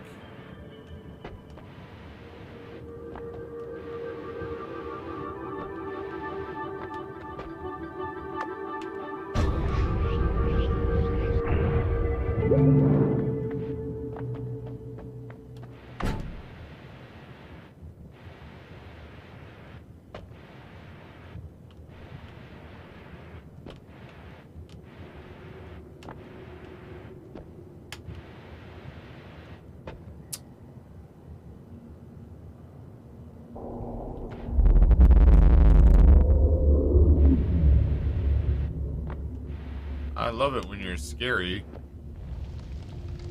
Bye, bridge.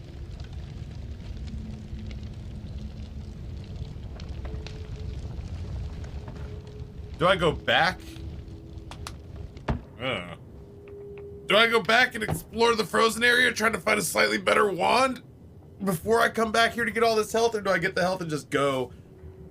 If I get the health, I'm gonna go try to do like the fungal caverns, and the fungal caverns I don't feel like are gonna be any easier this time around.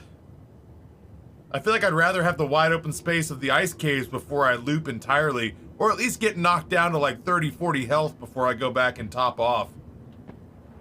I feel like I gotta use health as a resource here. I don't think we have anything that's capable of making the fungal caverns easier right now. So I don't know that it's worth going back.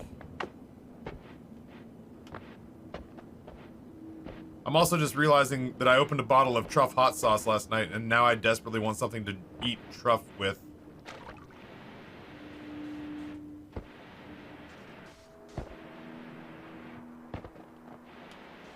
I don't like that noise.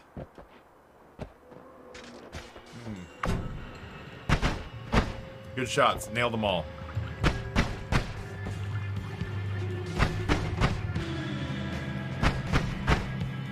Truly, you are William Tell.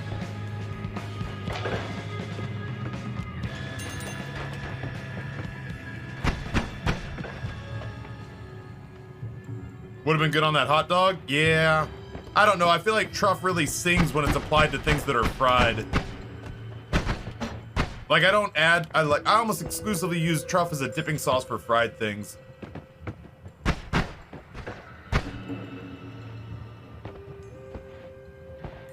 I'll stick to like a vinegar-based hot sauce or something to add to like that hamburger mixture.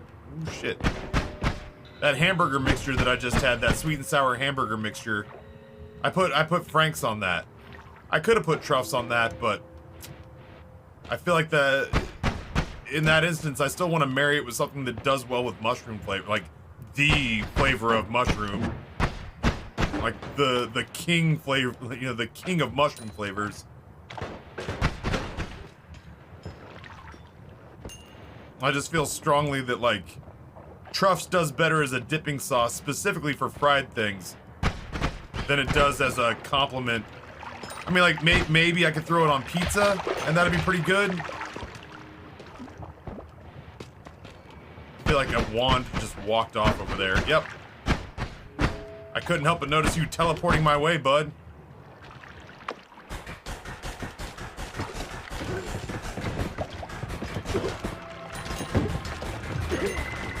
How'd you like to get puffed, bud?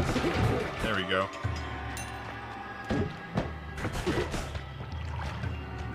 Oh, that's homing. Short range homing.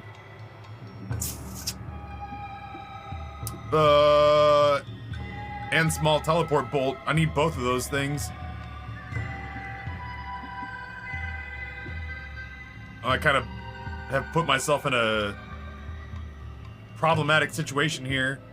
I guess I could probably get rid of this. We'll get this on the way back. Well, no, I need the torch. All right, chat, we have to remember that this is here on the way out. I feel like your rock's not doing much, but it will. You know what I mean? Okay, well, you know what that means? That means we can take this. We can take this and we'll leave the rock behind for now. But we'll get it on the way out. Yeah, that'll work. The homing rock is the homing rock build is just around the corner. You know what I could find one of those. Oh no, that was not here, was it? Those sign things aren't here. They were on the previous floor. Fuck. The little meditation chamber or whatever.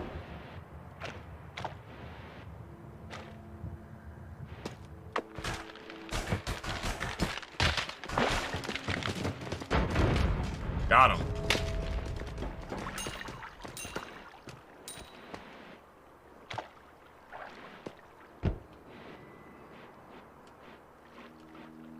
I know it's on the floor, covered in ice. Yeah, we left this one. Whoa! Whoa, what? The ass tits is going on down there?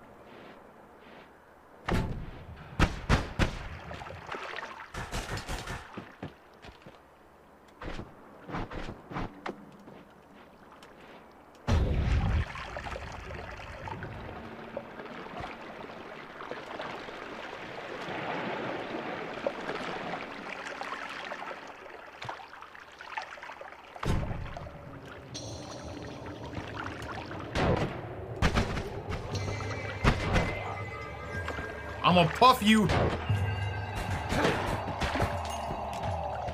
Shit.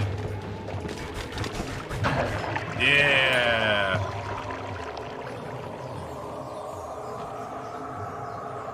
A nose in need deserves puffs indeed.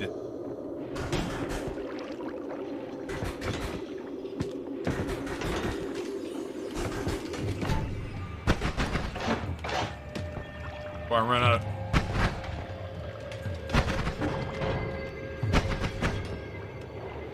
I run out of mana so fast on this wand I'm trying to use.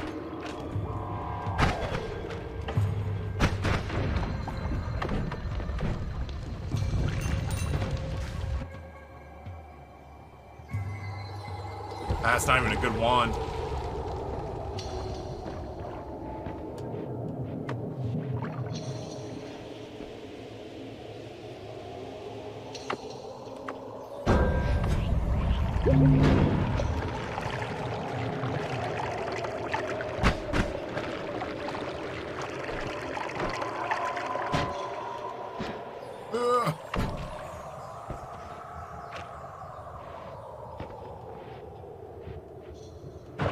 Damn, Disney Plus is going up $30.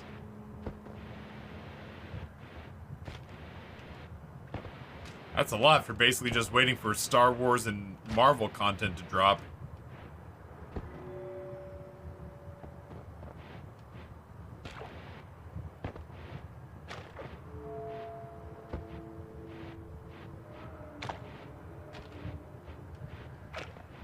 Hey, look who we needed to remember.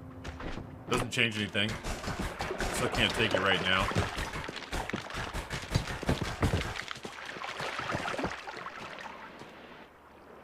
I'm looking for a halfway decent wand. Just one, really.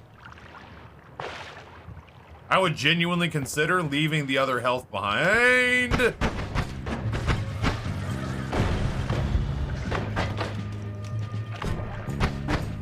Dude, I turned into Clayface. Yo, did y'all check out the, for those of you who have HBO Max, I stuck this dude's head in the fucking ceiling and he came down without it. Gross. You're gross. Get out of here. Did you check out the, Harley Quinn Valentine's Day special? I turned into fucking Clayface there for a second. I'm genuinely thinking about leaving the rest of this house behind.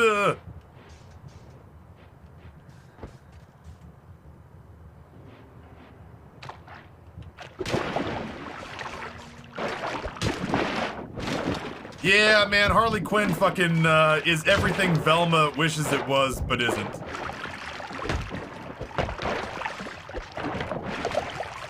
This is the story. Pogman, what's going on, This homie? den is in- Ah, I thought that was a bigger drop.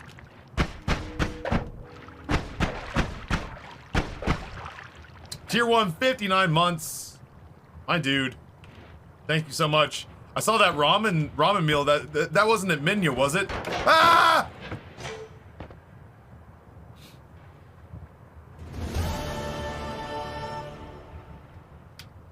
Who says Noita's not a horror game? It wasn't Minya. I didn't recognize that corner of the restaurant. Fuck, I'm so jealous.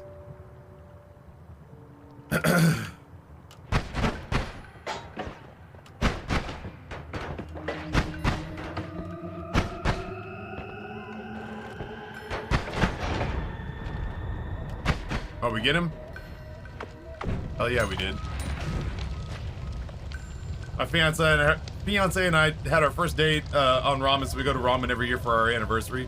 Scubble, how was the stream? Hope what'd you play? What tell me a little about living about a lot about living and a little about love.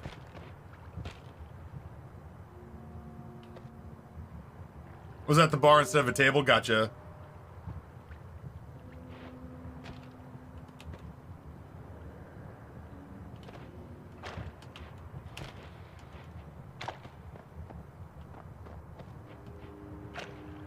Generally speaking, Archer, I feel like a lot of us are way over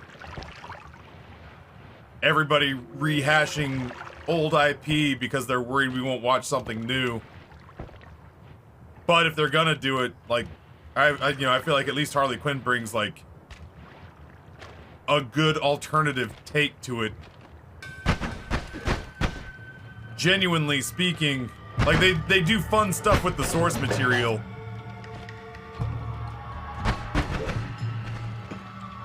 Whereas old Mindy Kaling's Velma is a Scooby-Doo show that doesn't have fucking Scooby-Doo in it.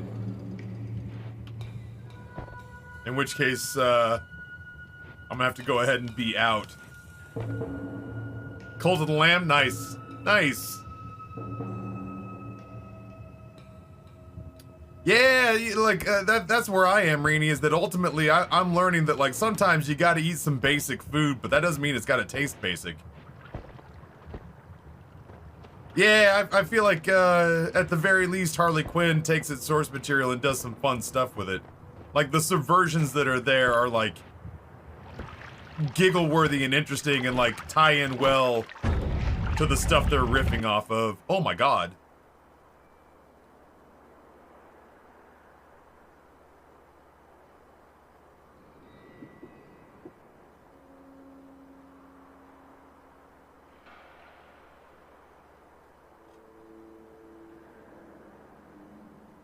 But I don't want to get rid of my black hole wand.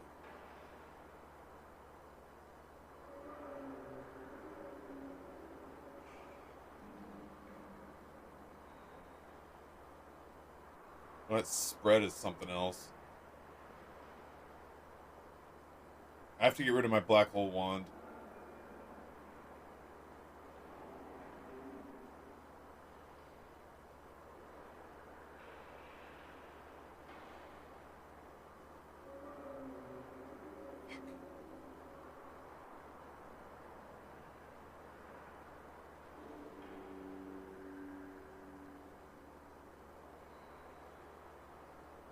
I could get rid of the puff wand. It wouldn't be the end of the world.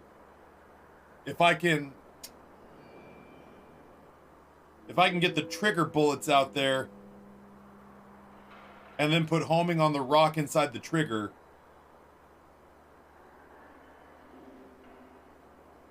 then that won't be bad.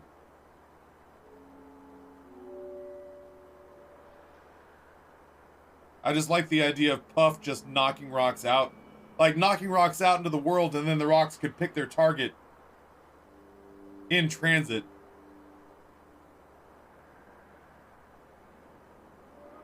I mean, I've got short range homing.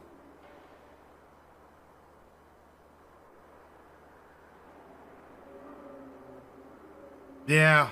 I really think I would like to hold on to Puff.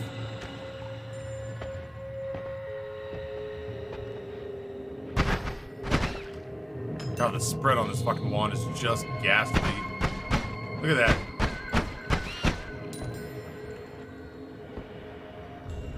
Holy shit. Fucking psycho. I didn't leave that there for you.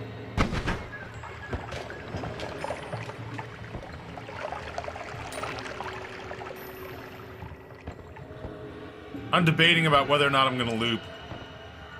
God, if I could find one, well, I guess I can't really use one more half-decent wand. I guess what I'm really hoping for now is...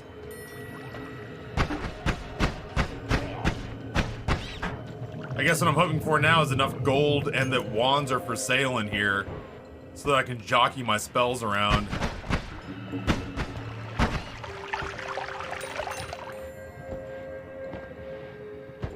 I mean, it doesn't hurt to look, though.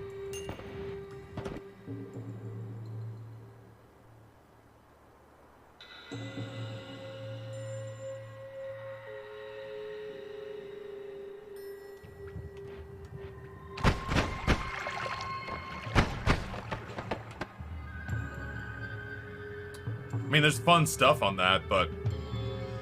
Yeah, if I found a spectacular wand, otherwise...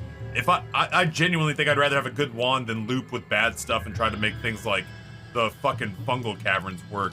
This is laborious as shit right now.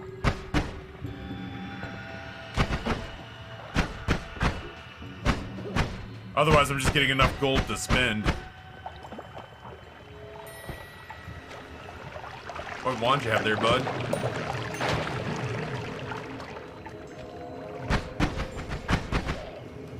Boy, the only place that's safe is right in front of me, apparently. Holy shit!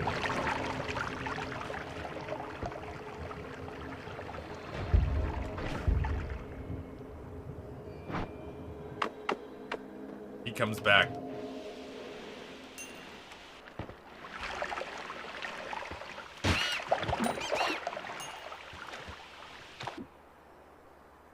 That's not really a great wand either.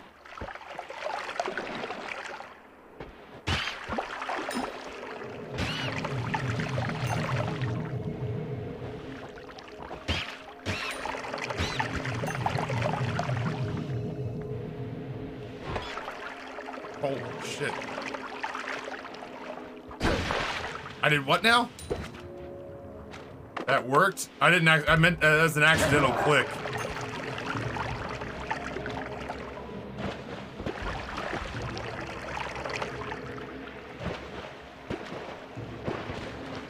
Where'd this man go? Asshole worm. Oh, he's dead! Oh, one of them's dead. I feel like this was here before. Oh, that's worm pheromone, huh? Num num. Bunny, ball ball.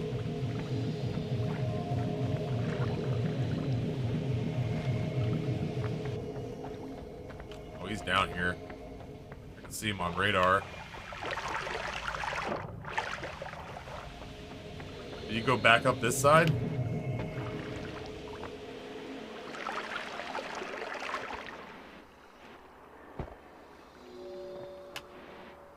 I mean, maybe, yeah, if listen, if the payoff here is that I gotta fight Steve, but I get, oh, this motherfucker.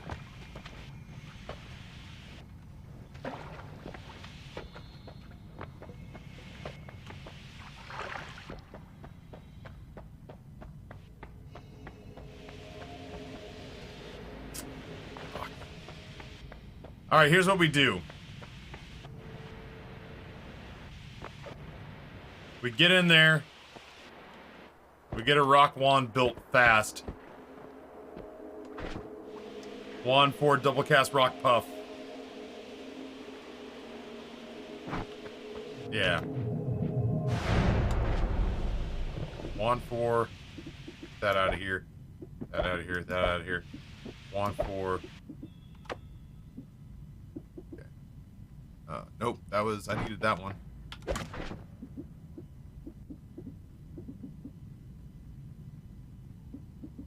Double cast.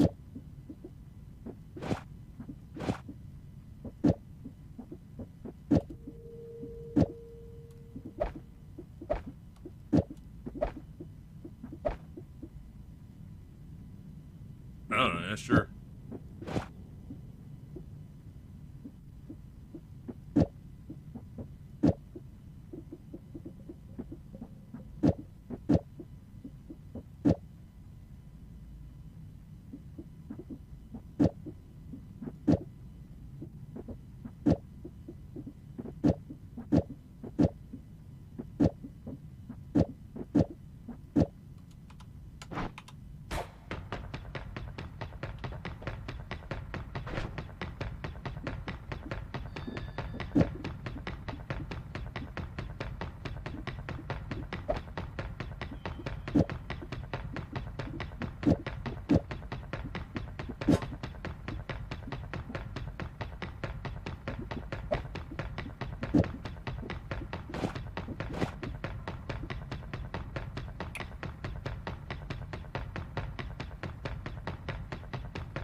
Steven?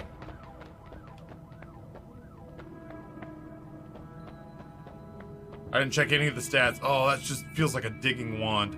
Like a legitimate, honest-to-God digging wand. Alright, no Steven. Immune to melee, homunculus, or extra wand capacity. Boy, he got close. Look at that. Pinpointer, faster projectiles, or stainless armor. I don't know, faster projectiles since we're building a rock wand?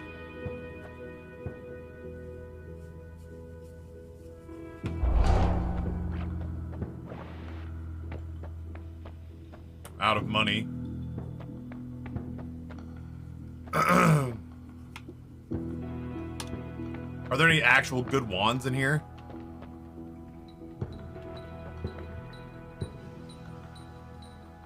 Well, that's not the worst.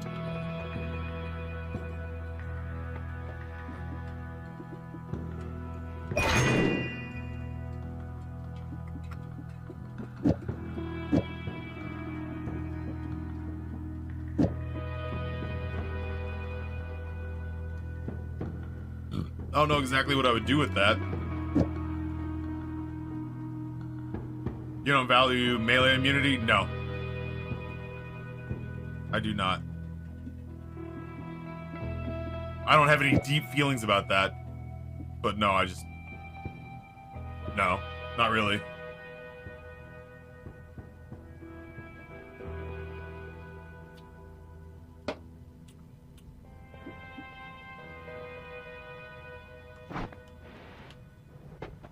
I wish that stupid worm had made it all the way down. Look at how close he came. What a big dumb idiot.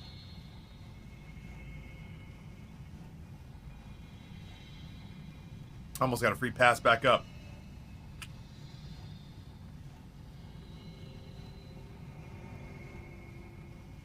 Hope you have good emails from work. Very bare bones. Wand 3 put these things. Oh, I don't need any of this shit. Yoink.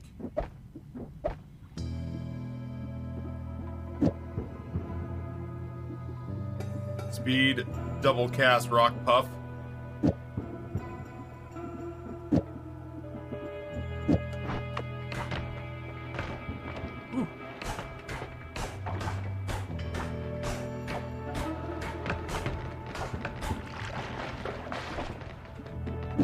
if we sneak homing in there, does that math bad?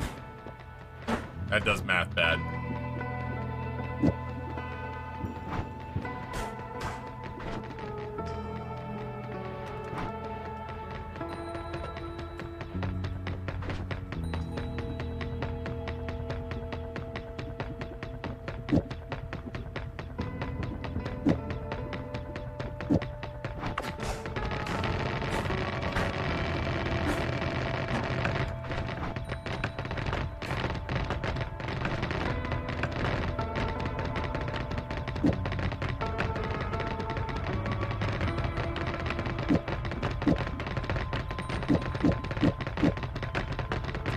Can I do this?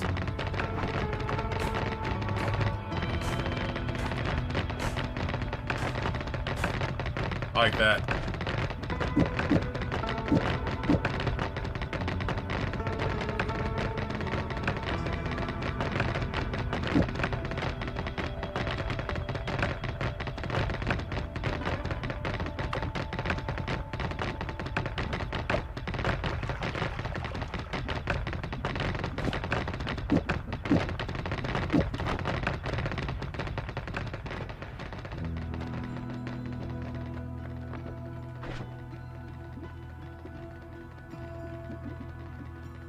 Light's only 1 mana, so we'll go...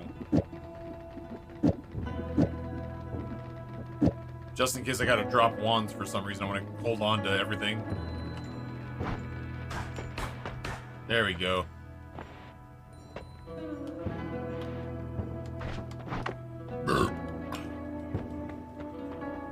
This stupid lazy worm. He came so close.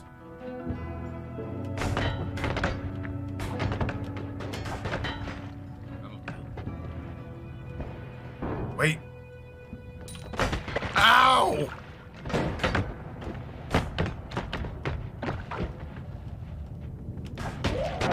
That hurt in 2 different directions.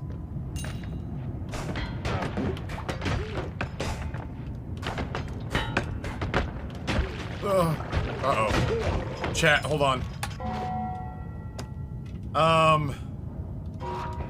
Let me see if I can find a place to park.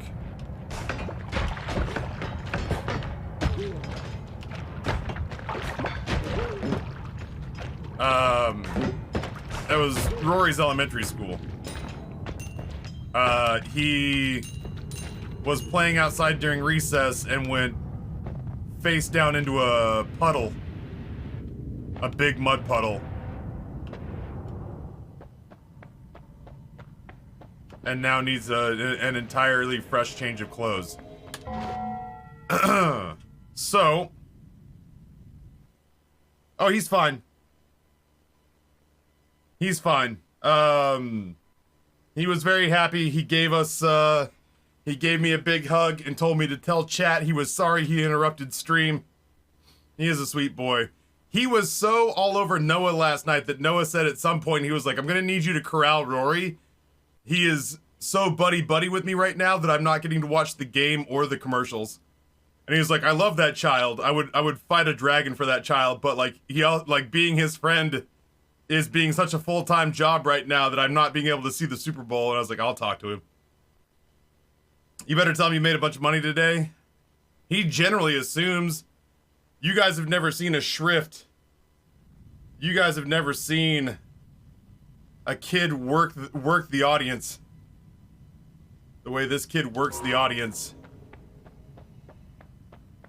This child's a little grifter. He walks in here, bats his eyes at people and basically says like, the only thing that could make my day better is if somebody gave my daddy 25 subs. He does shit like that. I never taught him that. That's innate talent.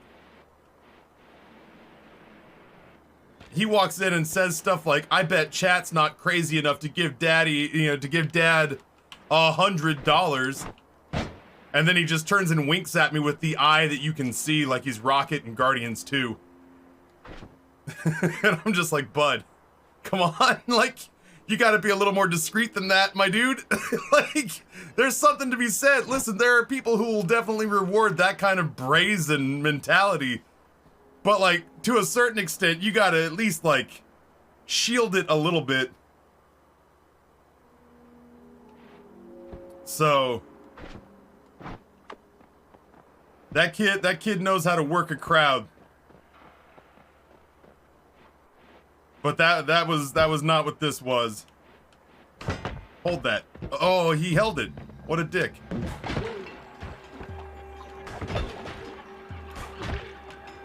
It's not perfect, but it is a damn sight better than what we had. Oh, I'm sorry. Did I hit you with a massive fucking rock? Like that? Bunch of snipers in here. Well, there used to be. I'm sure he's picked up some of that from watching me. Like, he's been in here while I troll chat and low-key bait y'all for stuff that I think would be funny.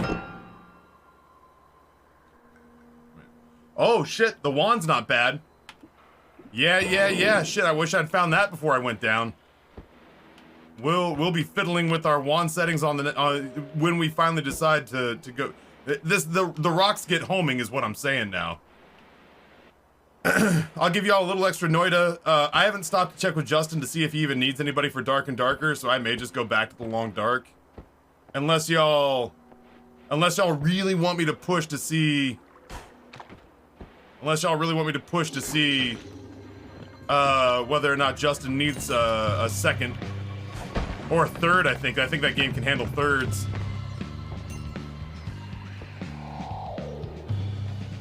I'm only interested in playing Dark and Darker if it means that y'all are interested in watching us play Dark and Darker. He's already gone? What a pissant. He probably went to his gym to work on his fucking physical fitness. Lame. Look at this guy. Goes to the gym and loves his cats. Somebody should tell him this is America. Hello.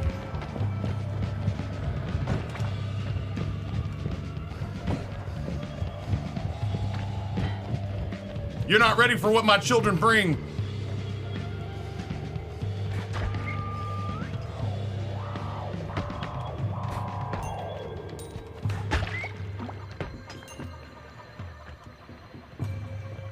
I've never seen what this guy does. Where'd he go?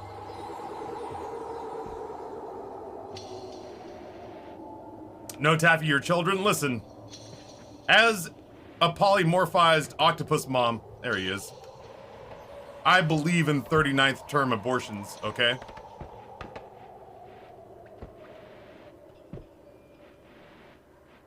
It's like right up to the point that these little octopus squid children are like 13, 14 years old. I'm just like, you know what? This seemed like a good idea. I was wrong. I'm a squid woman enough to admit when I've made a mistake. Ow!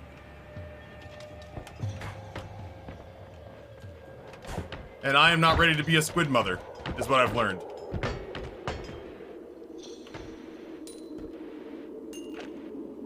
As a polymorphed octopus mom, you know? We just have to make our decisions based on the best information we have. The most informed decision we can based on the information we have at the time. Oh no.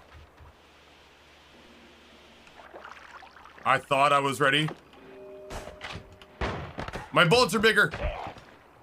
I thought I was ready to be an octopus mom and I'm not. That's right, not every human man is really ready to be an octopus mom. And I feel like that's a very personal decision for each and every one of us to make.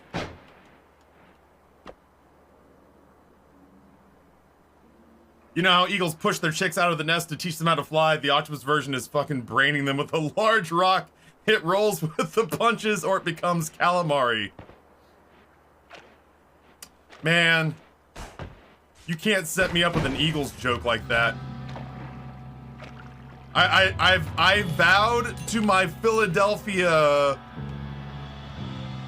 you know, Twitch family that I would not rub their nose in it this morning. But you set me up with a premise where you're just like, you know how when eagles die? And I'm like, really?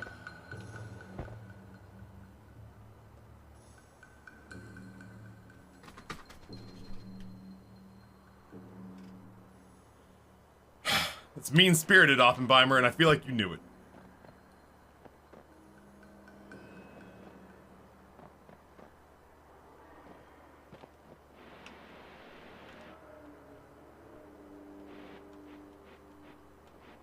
I said rather emphatically, I can't remember if the ghost is any good.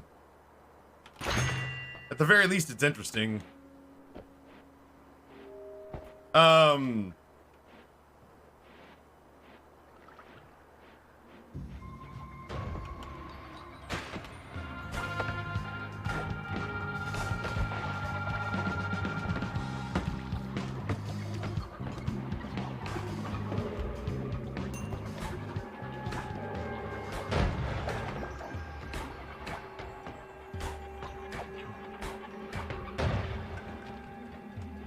Damn.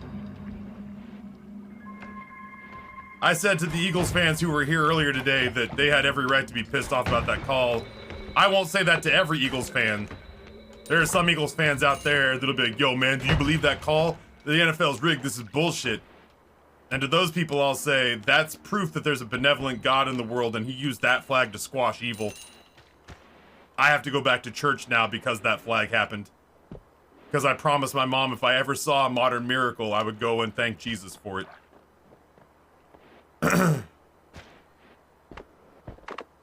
But in here, as an objective football fan, yeah, that was a horseshit call. That was a horseshit call that sucked a lot of the drama out of the end of the game for sure.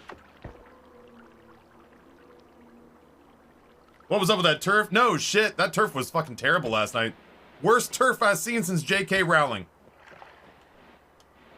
That turf was like a goddamn ice skating rink last night.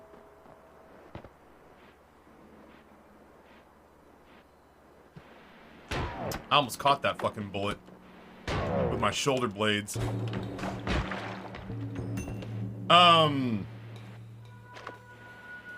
Yeah, that turf was, I feel like it's hard.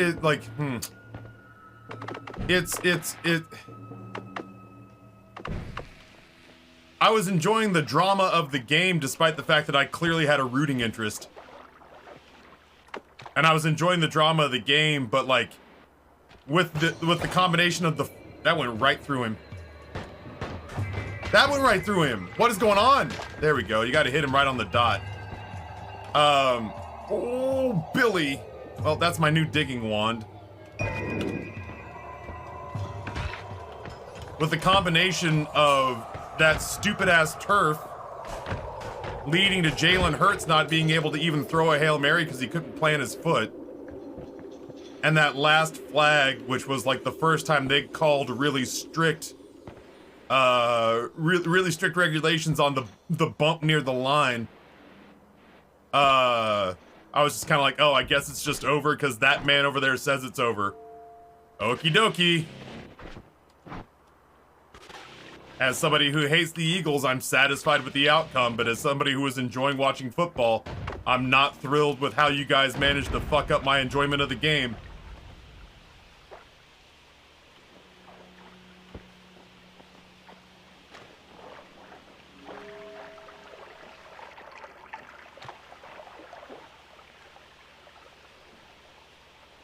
I retweeted a joke about that last night. I don't want to die looking at this, but I do want to look at this.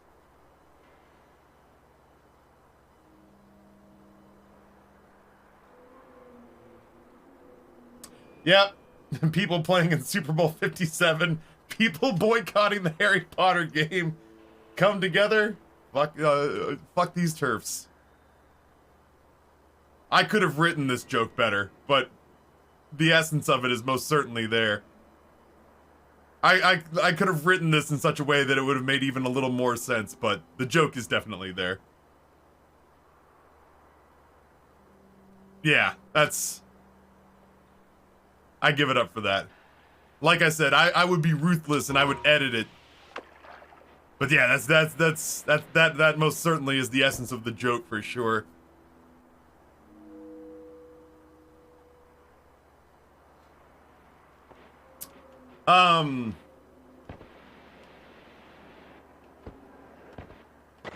I fucking was not even looking your direction, bud. Shot me in my back. Again, you're gonna shoot me in my back. You better not miss. He didn't miss. He didn't kill me, though. Not by a damn sight. I just had to remind myself which one was my teleport wand and which one was my instant death wand. Ah, bank shot. Ooh.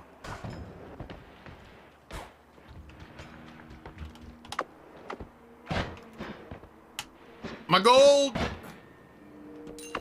Hey! I don't even know if that was my gold. It's like a little water slide for gold.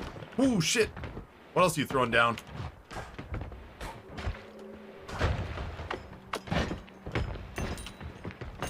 I'm not gonna lie, I almost fired off the laser wand as I was flying up. I would have hit that laser with my face.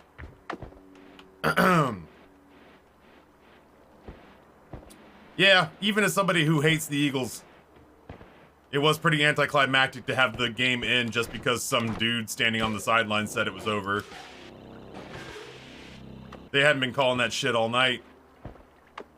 And then all of a sudden this one guy's like, rules are rules, and it's like, you've been letting them play all evening long, my dude. Why are rules rules now? That said, as a fan of the Dallas Cowboys, quote, in quote, America's team, you can't deny the fact that almost every ratings record, like 1 in 3 ratings records that happens, seems to happen when the Cowboys are playing, even when the games don't mean anything. You're either watching the Cowboys because you're a fan, or you're watching the Cowboys because you fucking hate them and you want them to lose. But you do watch them. And if the NFL was rigged, I'd feel like it'd have been shorter than 30 years between meaningful playoff appearances. I can't help but feel like we'd have been back to a Super Bowl by now.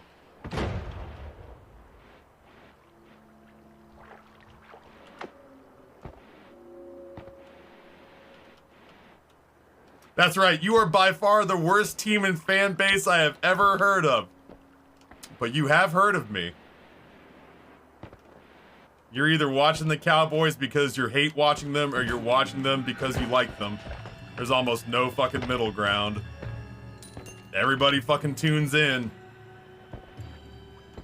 That is something that if I wasn't a Cowboys fan, I would grudgingly admit, is that when the Cowboys are good, I feel the same way about the Lakers. I feel the same way about the Yankees. I fucking hate the Yankees. As a Rangers fan, it's like, the Rangers are like the fucking Scarlet Witch in Endgame, and the Yankees were Thanos. And every time we meet up with the Yankees in the playoff, we fucking fly down in front of the Yankees like Scarlet Witch, tears in our eyes, and we go, ha! Oh, okay, well, okay, kind of. Most years we go, ha. That rock went right through this man. We fly down in front of Thanos, tears in our eyes, and we say, you took everything from me, with reference to the dozens of times it feels like, maybe not dozens, but at least the like 10 times in recent memory that they've knocked us out of the playoffs. To which the Yankees usually reply with, I don't even know who you are. I hate the Yankees. But I feel like baseball benefits from them and Boston being good. I don't like the Red Sox. I used to root for the Red Sox as like the plucky underdogs. But then they got some success under their belt, and fucking between that and the Patriots and the Celtics and the Bruins all going off at the same time, Boston fans became hoo-wee. Boston sports fans became fucking just they became the thing they hated, you know? You either live long enough to, like, you either die the hero You either die the plucky underdog or you live long enough to become the Yankees. And I feel like that was exactly what happened with the Red Sox. Was like, I used to root for them as the plucky upstart underdogs. The team, the blue collar team we could all relate to, but between every other Boston team winning championships around the same time and the beginning of the Patriots dynasty, dude, does anybody have the gate code for this guy's damage box? I feel like I'm trying to get into a gated community.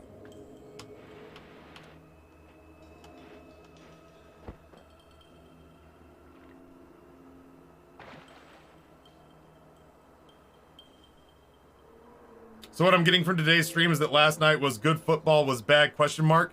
The game was shaping up to be an all-timer. As much as it pains me to say it, because the Eagles were in it. That game was shaping up to be an all-time instant classic. That game was shaping up to be an instant classic of a Super Bowl. And then, I mean, this was, again, I'm not going to make excuses for the fucking Eagles. This is not the reason they lost. But at the game's most dramatic moment, basically whether or not the game was over was decided on a, I'm gonna say subjective. Like, objectively, the referee can point to the rule book and say, that's the rules, I gotta call the rules. But generally speaking, it had been a very loosely officiated game the entire game, where they just kind of let them play and get away with anything so long as it wasn't egregious. And at the very last second of what was shaping up to be kind of an instant classic of a game, with two gutsy, fucking, I hate this, I hate saying this, two gutsy quarterbacks, Patrick Mahomes and Jalen fucking Hurts, playing their fucking hearts out. Hello? Oh, dude, gold. There was gold. I just killed gold. We were watching two gutsy quarterbacks lead their teams and play their asses off. And at what was supposed to be kind of the critical moment, the last 2 minutes of the game, where I think both teams were going to get a chance to prove their mettle. A referee called a ticky-tack foul. And just like that, the game was just kind of over. It would kind of be the same as if you went to a fireworks display. It would be the same as if you went to a fireworks display and all the fireworks are pretty and you're like, holy shit, they spent a lot of money on this display. I'm very pleased. I can't remember the last time I saw a display that looked this good. And then the richest family at the fireworks display said, that's enough fireworks, we're done, right as they were about to hit the fuse on the finale. And everyone went, well, if the Vanderbilts are leaving, I guess the firework display is over. And the rest of us were looking around going like, yo, we don't get a finale? Bum, bum, bum, bum, bum, bum, bum, bum, bum. Like, we don't get it. No, it's just done? We're just done? That guy's leaving and taking the finale with him? Okay, cool. Was really enjoying myself right up until the point that that guy said there was going to be no finale on the fireworks display. All right, well, let's drink one more beer, eat one more hot dog, call our Uber, and get the fuck out of here, I guess.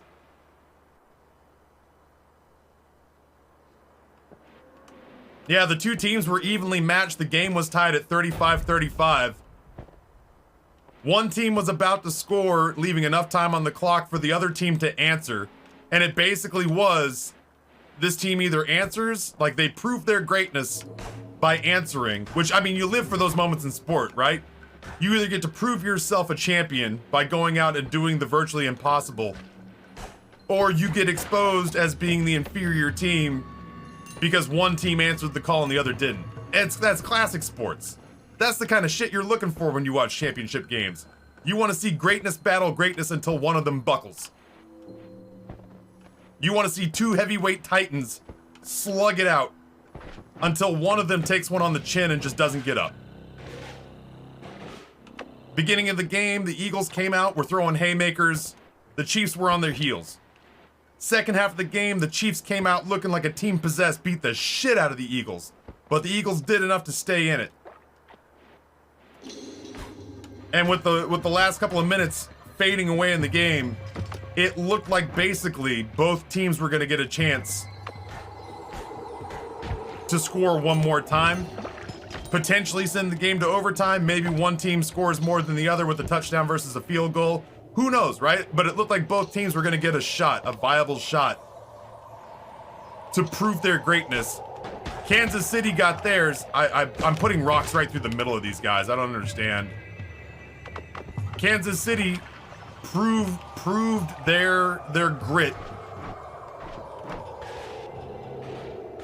Kansas City proved their grit. There we go. Apparently their weakness, much like babies, is the top of their squishy fucking skulls. Kansas City proved their fucking grit. And as much as it burdens me to say it, the Eagles were going to have a chance to come down and silence the whole fucking world. But instead of doing that, an official, a referee, I don't know why I did this, but I just kind of want to watch the world burn. Instead of that, an official said, this guy did something illegal. And everyone looked at the tape and we went, he fucking did? Question mark? And he was like, yeah, he fucking did. He totally did. The game's over. And everyone was just looking around going, oh, okie dokie, I guess that, okay. But what about the Cowboys? They won the same number of Super Bowls this year as the Eagles, which was really cool. They won more trophies at the Super Bowl because Dak Prescott did get the Walter Payton Man of the Year award. So technically the Cowboys won more trophies at the Super Bowl than the Eagles did. Listen, I'm a Cowboys fan, so I hate Dak Prescott as much as anyone. But the Eagles fans in attendance at the Super Bowl were booing him while he was receiving a humanitarian award. So I extend clemency and civility to Eagles fans who are in this chat. But if you think for 1 second my kindness to Eagles fans in this chat equates to fucking apathy, you are dead wrong. I hate their goddamn fans. I hate that franchise. I fucking hate their team colors. I hate the Celtics because their colors are green. And the only reason I hate the Celtics is because their colors are green like the Eagles' colors. I don't like other teams whose colors are fucking green because of the Eagles.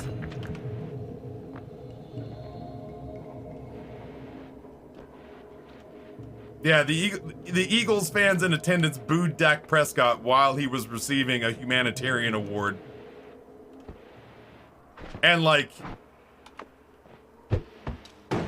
I hate Dak Prescott right now, but that's because I feel like his inability to play the position he's paid 9 figures to play is hindering my team. I feel like he's personally attacked me through the curse of my fandom. So listen, I've invested the time necessary to dislike Dak Prescott. I'll still clap when he wins a humanitarian award. But I'm not in a place where I'm willing to let other people shit on, especially not that fucking fan base shit on him while he receives an award for raising awareness about mental health and suicide awareness.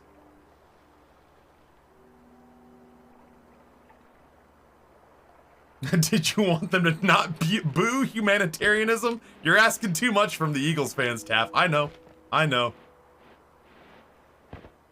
While I will say, you're gonna be shocked to hear this, while I will say that Fox News probably leaned into this headline a little too strongly by saying Eagles fans riot after Philadelphia loss, because it was mostly just people walking around downtown being mad that their team just lost the Super Bowl, which I hate to admit it, I get it. I would want to commiserate with people too after that ending. But they were walking around downtown chanting "fuck the Chiefs" over and over and over again, and I was like, man, what did the Chiefs do besides just outplay you? Like, the Chiefs didn't even do anything wrong. Like, I could understand being mad at the refs. I could understand being mad at the NFL. I could even understand just being the Eagles during Super Bowl week, losing the game, and then walking around downtown chanting "fuck the Cowboys."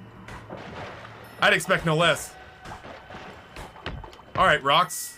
You seem to be useless without homing, so let's go fix that.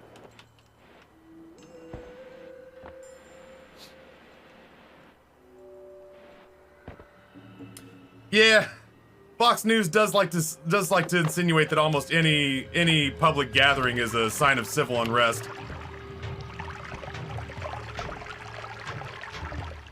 Wow, while we were hitting him, the screen got all wavy. That was weird. So the cities have burned down again? Okay, listen. The Eagles did flip over a car. But they did that before kickoff. That was a celebratory car flip. It's weird, but in a fucked up kind of way, I get it.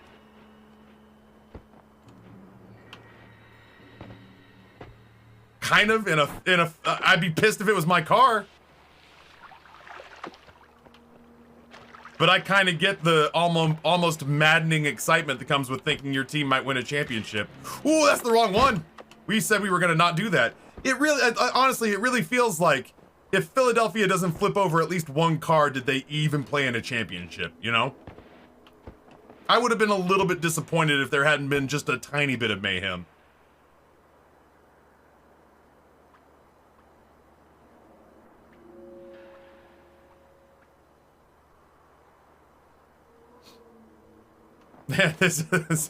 Flipping a house is way more evil than flipping a car. Let's see. Which one is my awesome wand? This is the awesome wand, right? No. That's the awesome wand. You come down here. You come down here. You come down here. You come down here.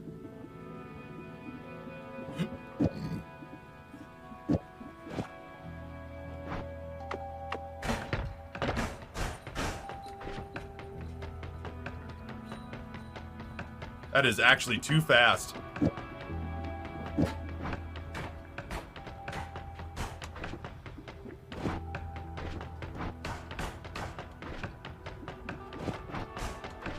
What if we get rid of this and just do this? Hold on.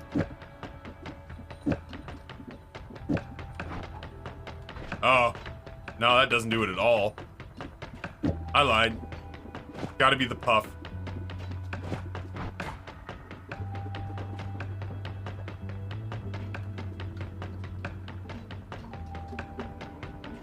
Two good things have come from Philly: Bill Burr's rant, and It's Always Sunny.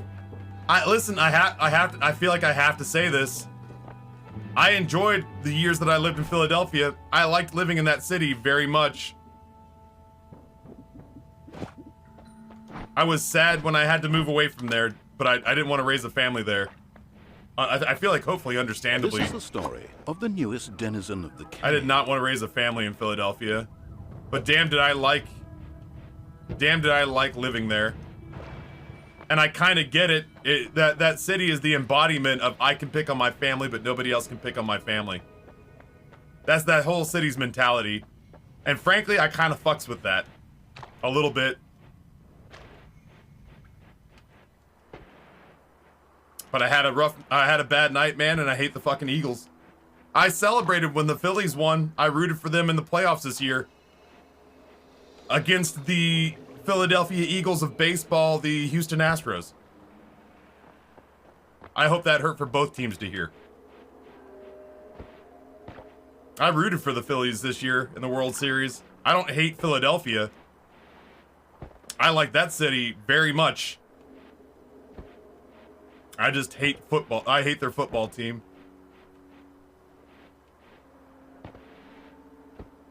Philly cheesesteaks came from Philly, as did the roast pork sandwich. Arguably the better of the two sandwiches. Wyatt, tier 3, 95 months. Eat magic rock. Agreed. Wyatt, you're the best. I appreciate you. Thank you for being here this whole damn time.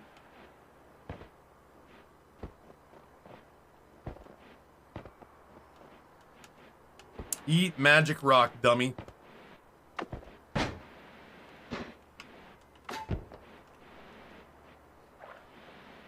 Do you think, I mean, honestly, like, Pats and Geno's are hot garbage. I think even Philadelphia natives would tell you that. Pats and Geno's are hot garbage. They may have like, the cheesesteak may have originated there. That doesn't mean that it's still, you know, good. I feel the same way about... The fuck is going... Maybe it's because he's made out of rock? Yeah, that guy's not made out of rock. I feel like it's the same thing with the buffalo wing. The buffalo wing may have started in Buffalo, but I've had buffalo wings from the Anchor Bar, which is where the buffalo wing supposedly was invented. Ooh, this is gonna be weird. I'm just pinning stuff against the wall, don't mind me.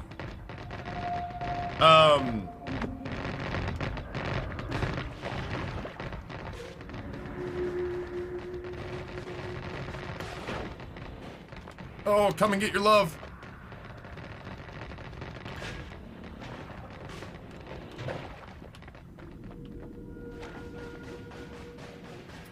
Yeah, I've had buffalo wings at the Anchor Bar.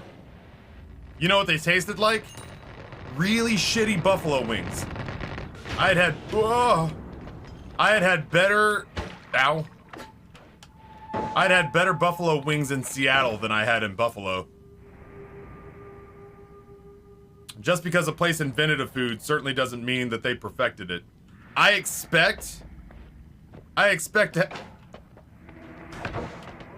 to have really good pizza if I go to Italy this summer. It's a given to me that I'll have really good pizza when I go to Italy this summer. I gotta admit, I think that there are probably other places, including a lot of them in the United States, that are likely doing pizza better than the Italians are these days. May not be traditional pizza, but I would argue that they're pulling together really like much more interesting flavors.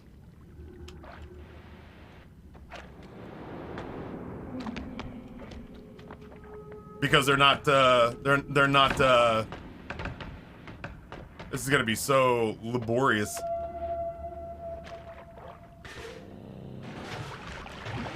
They're not like hampered by the traditional. They're not hampered by the traditional recipes, you know.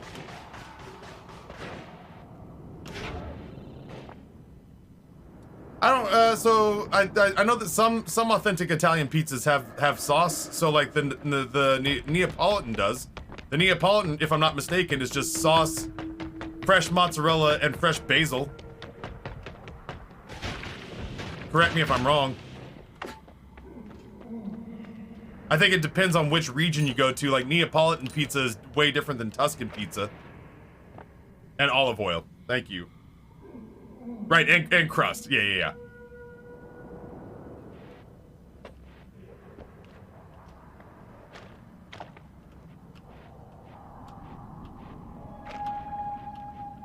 Watch this be like an electric wand.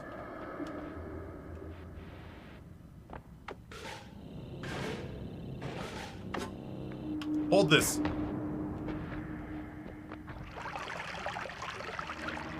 fuck is this guy? Thanks, shot. What are you? Essence to power. I don't know about that.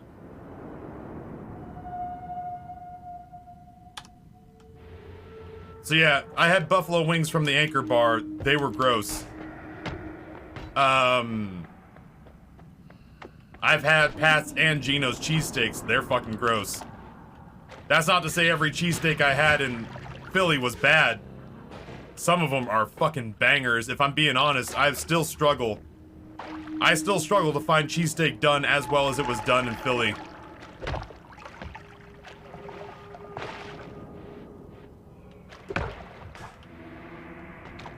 Oh, I hit something over here. I still struggle to find cheesesteak done as well as it was in Philly. But that said, I've had really good cheesesteaks away from Philly. Neapolitan is vanilla, chocolate, and strawberry. That was my favorite flavor of ice cream for a long time. It's still my favorite flavor of saltwater taffy.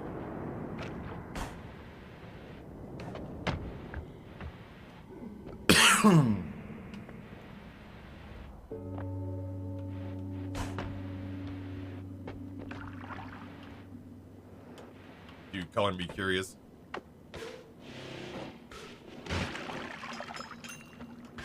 Oh, I almost fucking swam up into that. That was almost super bad. Nope, that's a garbage wand. We do shoot rocks. Not particularly damaging rocks. But the things that they don't damage, they at least pin into place so I can get a fucking laser on them. Not gonna lie, that's not ideal.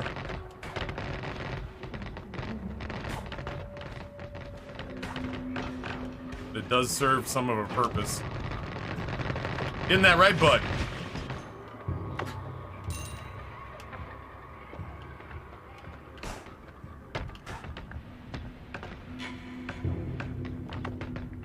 Hold him against the wall while I laser him.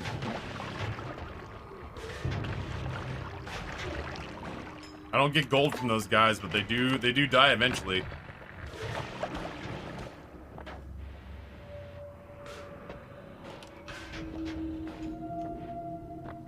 Hold those guys down while I laser them in the face. It's not very sporting. Oh, Jesus, but it is easy.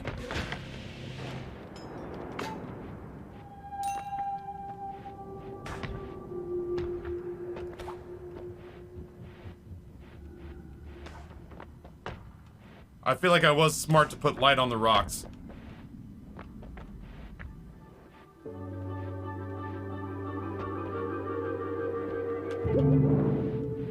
Little free health.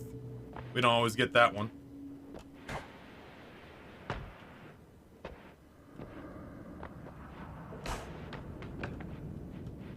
All right, Archer, I hope you have a productive and good day at work.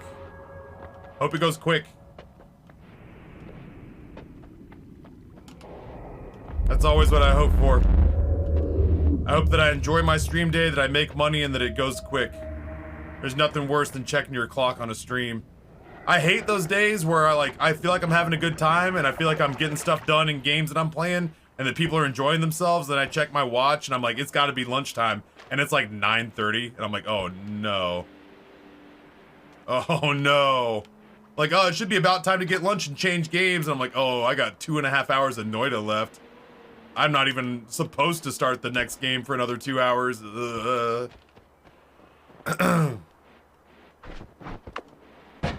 So I always just hope for a day that goes so well that it goes quickly, and that I accomplish things in game that are interesting, and that I make a little money in the process. That's all I can really ask for. Whoa, here she comes. Watch out, boy, she'll chew you up. Whoa, here she comes. She's a man-eater.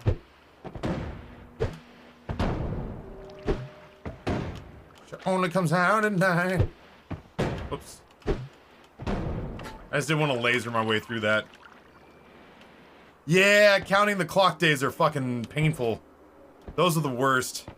I don't have those very often, but once in a blue moon, I do feel like I'm like, man, I definitely have put my work in today. It's got to be close to time to clock off and go get Rory, or Grayson's gonna get here real soon, is what I'll think. I'm like, surely it's about time to knock off. Oh, well, I tell you what, I will take it with me. It did have spell modifiers on it that I'd like. It'll also be the first one I drop if I need to.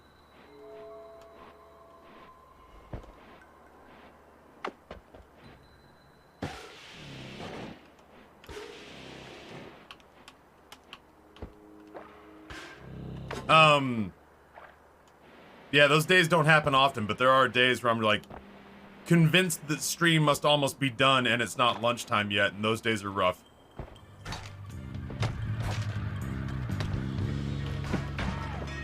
Those are days that I can't tell you why I'm counting seconds already, but there are definitely days where I find myself counting the minutes. That's true. Most people don't understand time zones and daylight savings. Just stop at 2:30 every day or stop at 1:30 every day and just be like, oh, chat. That was a solid 9-hour stream. Let's go ahead and wrap things up. Taff, you didn't even take lunch yet. I was too locked in. I was in the zone.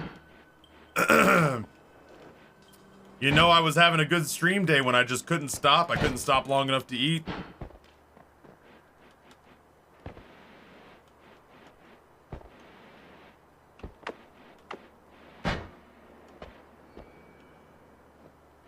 I told my boss I hope she gets gout so she has a reason to be a shitty boss. I don't understand. Don't do that. Are these musical notes?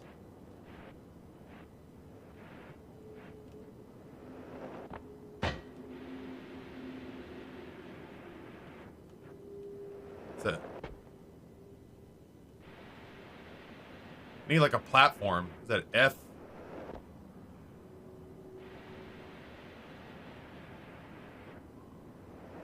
The F-A-G-C?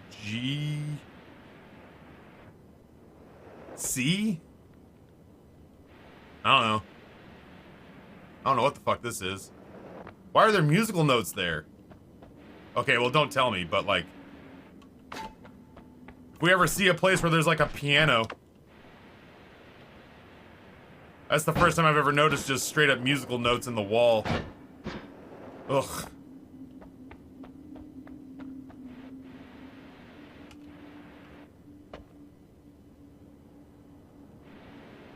So Lauren, I used to use gout as my, like, thing that I threaten people with, like, on the roadways.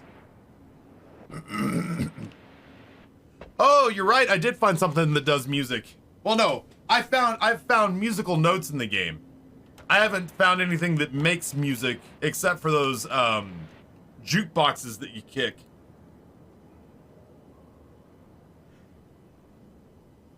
I used to say that I wished people would get gout because it seemed nicer than saying anything like terminal. I'd say that to people who like cut me off in traffic. And then I met Nate, and Nate is the nicest person I've ever met. And he's got gout. And it seems, not great. So I've had to like dial it back.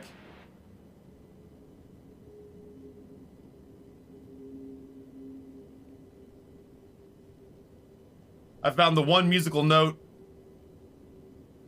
and some of those music players, but I've not found anything where I could actually like play individual notes. No, Ricky Martin, one of my great regrets in life is that I never learned how to play the piano. Specifically, I would have liked to have learned how to play jazz and blues. I would have loved to have played blues piano. The idea of walking into a hotel bar after like a hotel lobby after a flight, waiting for my turn in line to get checked in.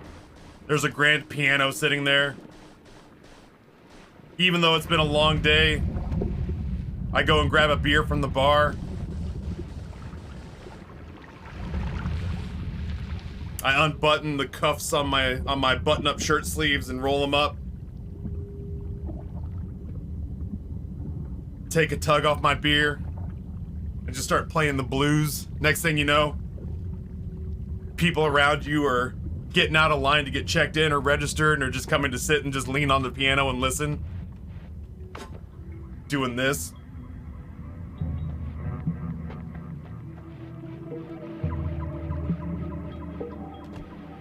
That's one of those if I could do anything daydreams.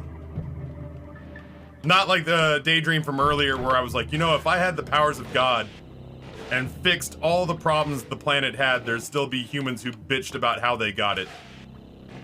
Or how other people didn't earn it. That's a different dream. I have two... One daydream is when it comes to like accomplishments, like being able to do things that I can't do right now. I have like no desire to be like a pro athlete or a singer Or a dancer, although being able to dance would be cool. But I do wish, realistically, I could have become the kind of guy who knows enough piano to play jazz or blues. That would have been cool to be able to whip out at a moment's notice. I didn't want to be the guy at the dorm who always had an acoustic guitar at every hangout. But I do like the idea of seeing a piano at some random location and just ripping off and playing some sort of toe-tapping hymn that people can't help but bop to. Yeah, like honestly, if I ever find myself retired, I may actually like commit to taking piano lessons. Every time I hear upbeat piano, I go, oh right, it doesn't have to be like classical or sour. It can be fucking awesome. Ah, I was not touching that. I did not move forward. Bullshit. I was standing completely still when I fired that off. I call horseshit.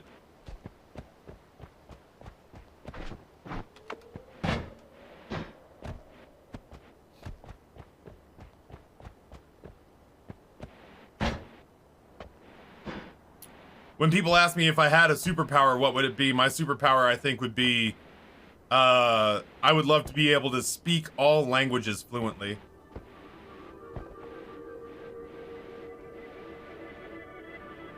That's the one that I legitimately daydream about. That would be so fucking cool.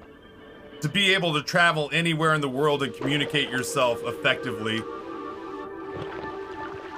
You would be such a ridiculous, you could make so much money, you know? Like, I don't want to boil down, like, if I was a superhero, I'd be loaded.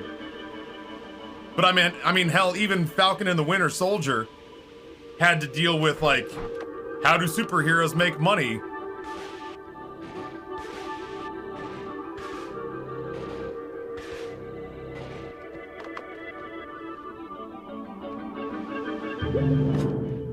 I could be ridiculously useful in the world as a guy who spoke every language. But I could also make a ridiculous living being able to speak every language too. Like, I would be well off. I worked with a guy named Ahmad, super handsome, well-dressed groom, played the piano. His thing was, if I'm bored, I go to the mall, play piano, and play until I have a date. Yep.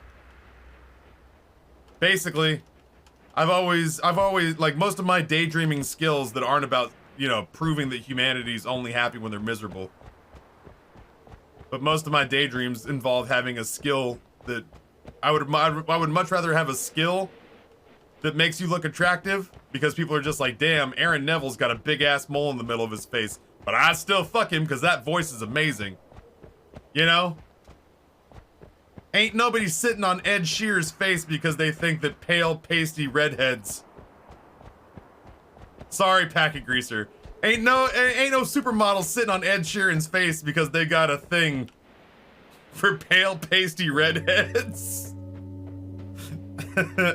They're sitting on Ed Sheeran's face because he's got the voice of an angel.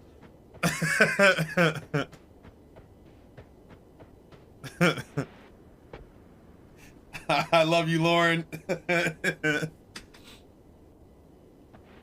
I will say though, I'm mostly just dunking on the redheaded males in the room, because if you're a redheaded female, I've been instructed by Amber when I see you to pretend like I have salty lemon juice being scratched into my eyes, because she knows that I have an abject weakness to beautiful redheaded women. Good grief. I heard Ed Sheeran, heartthrob potato chip magnate. My sister-in-law has a thing for gingers. I have a thing for redheaded women for sure. Oh.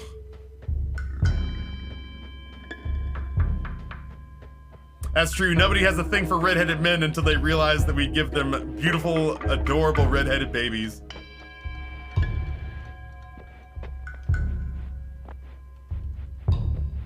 I hooked up with one redhead in college, and the entire time all I could think about, it was like trying to trap a unicorn. When I was when I was in college, when I was in college, there's a beautiful redheaded girl.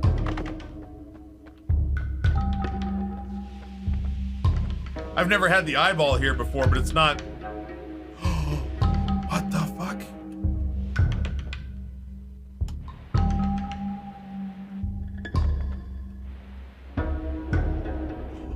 What the fuck?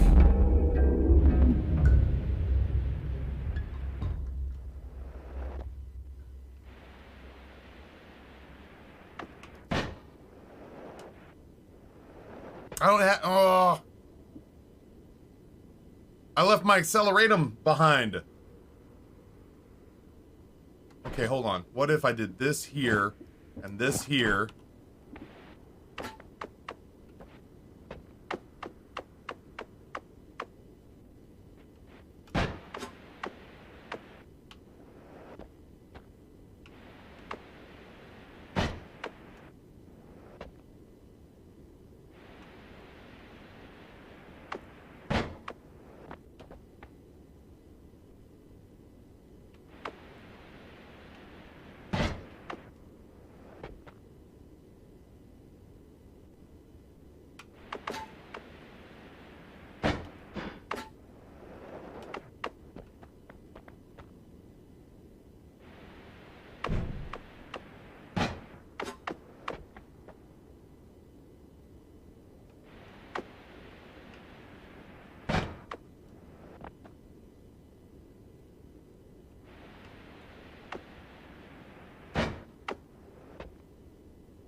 New to me. I have no fucking clue where I'm going. I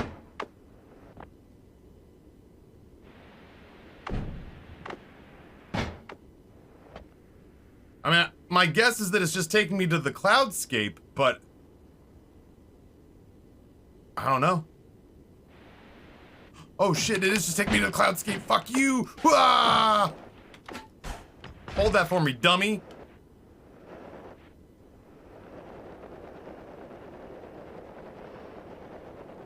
Alright. As much as it pains me to say it.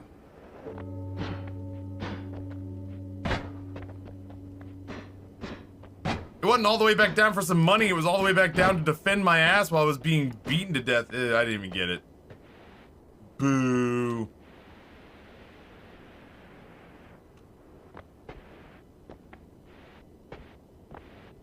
I could try it one more time. Yeah, I feel like that was just like, this is the game's way of making sure that you find out about the cloudscape.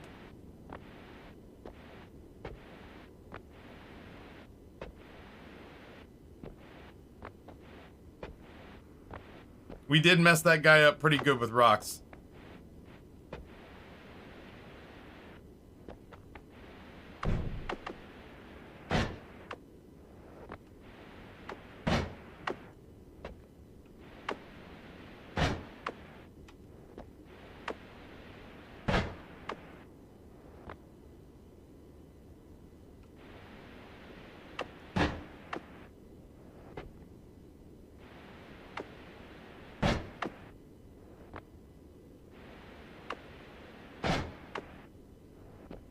Yeah, in my youth, I had a crippling attraction to redheads. And the one time that a redhead ended up back in my dorm room, and one thing looked like it was going to lead to another.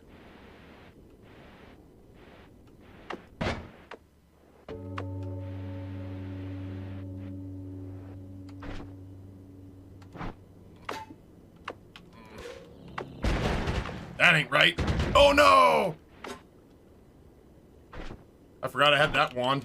I'd like to leave. I'd like to leave. I'd like to leave. I'd like to leave. I'd like to leave!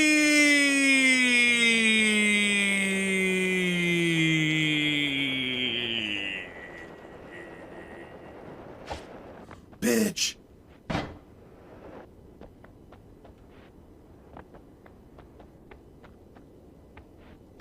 It's just the cloudscape. It's just the cloudscape. Confirmed. All right, can we make this right? That goes there. That's still a nightmare. Holy shit, I'm still carrying this fucking thing.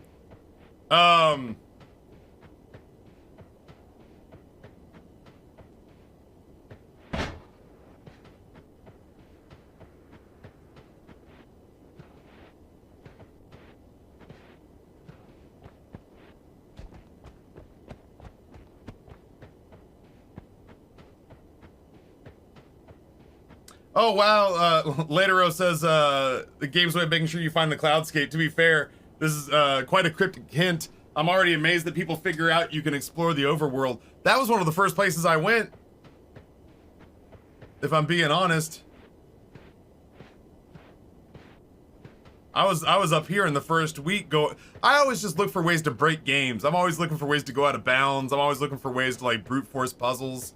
The moment that you showed me that I could burrow my way to the surface, that was the first thing I did.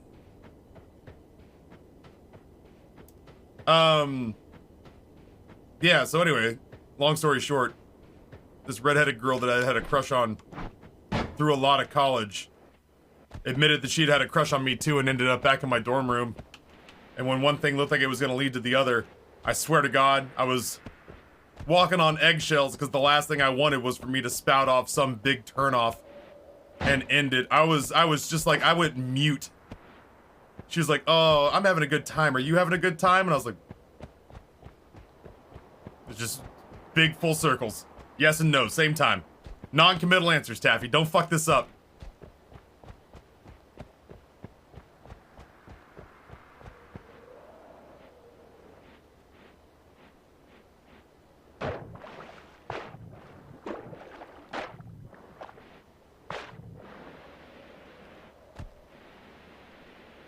I am most certainly having a time.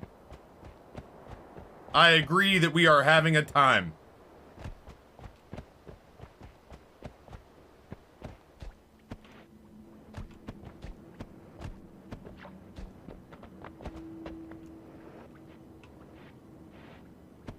Ugh.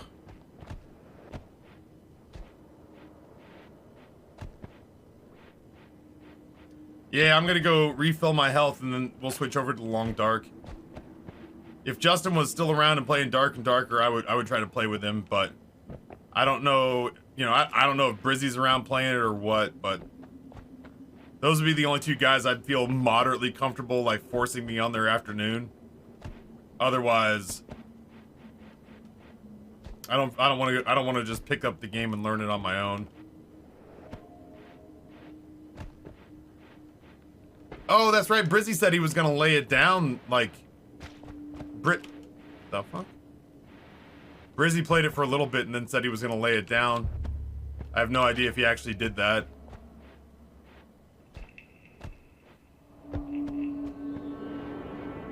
But Justin was playing it to monster numbers over the week, or over the weekend.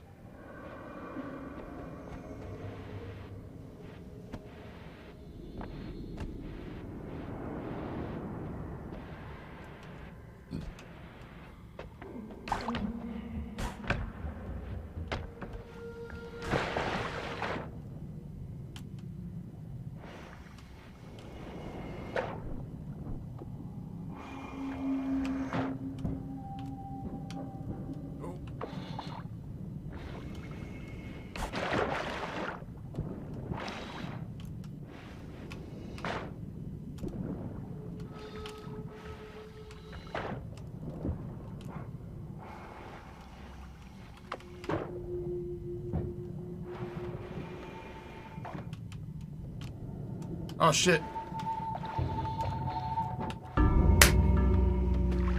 I found an air pocket and then I couldn't find it again.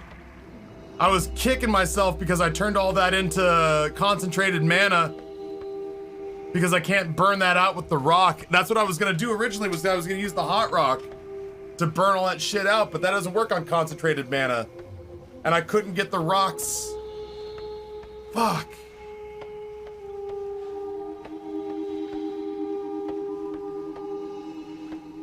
I originally had a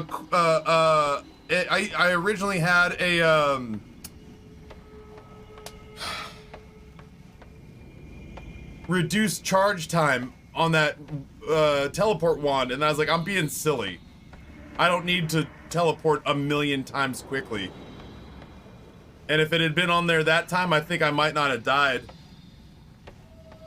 Fuck. I didn't really feel like I panicked. I had found a little bubble and I topped off my O2, and then I just couldn't find my way back there in the dark.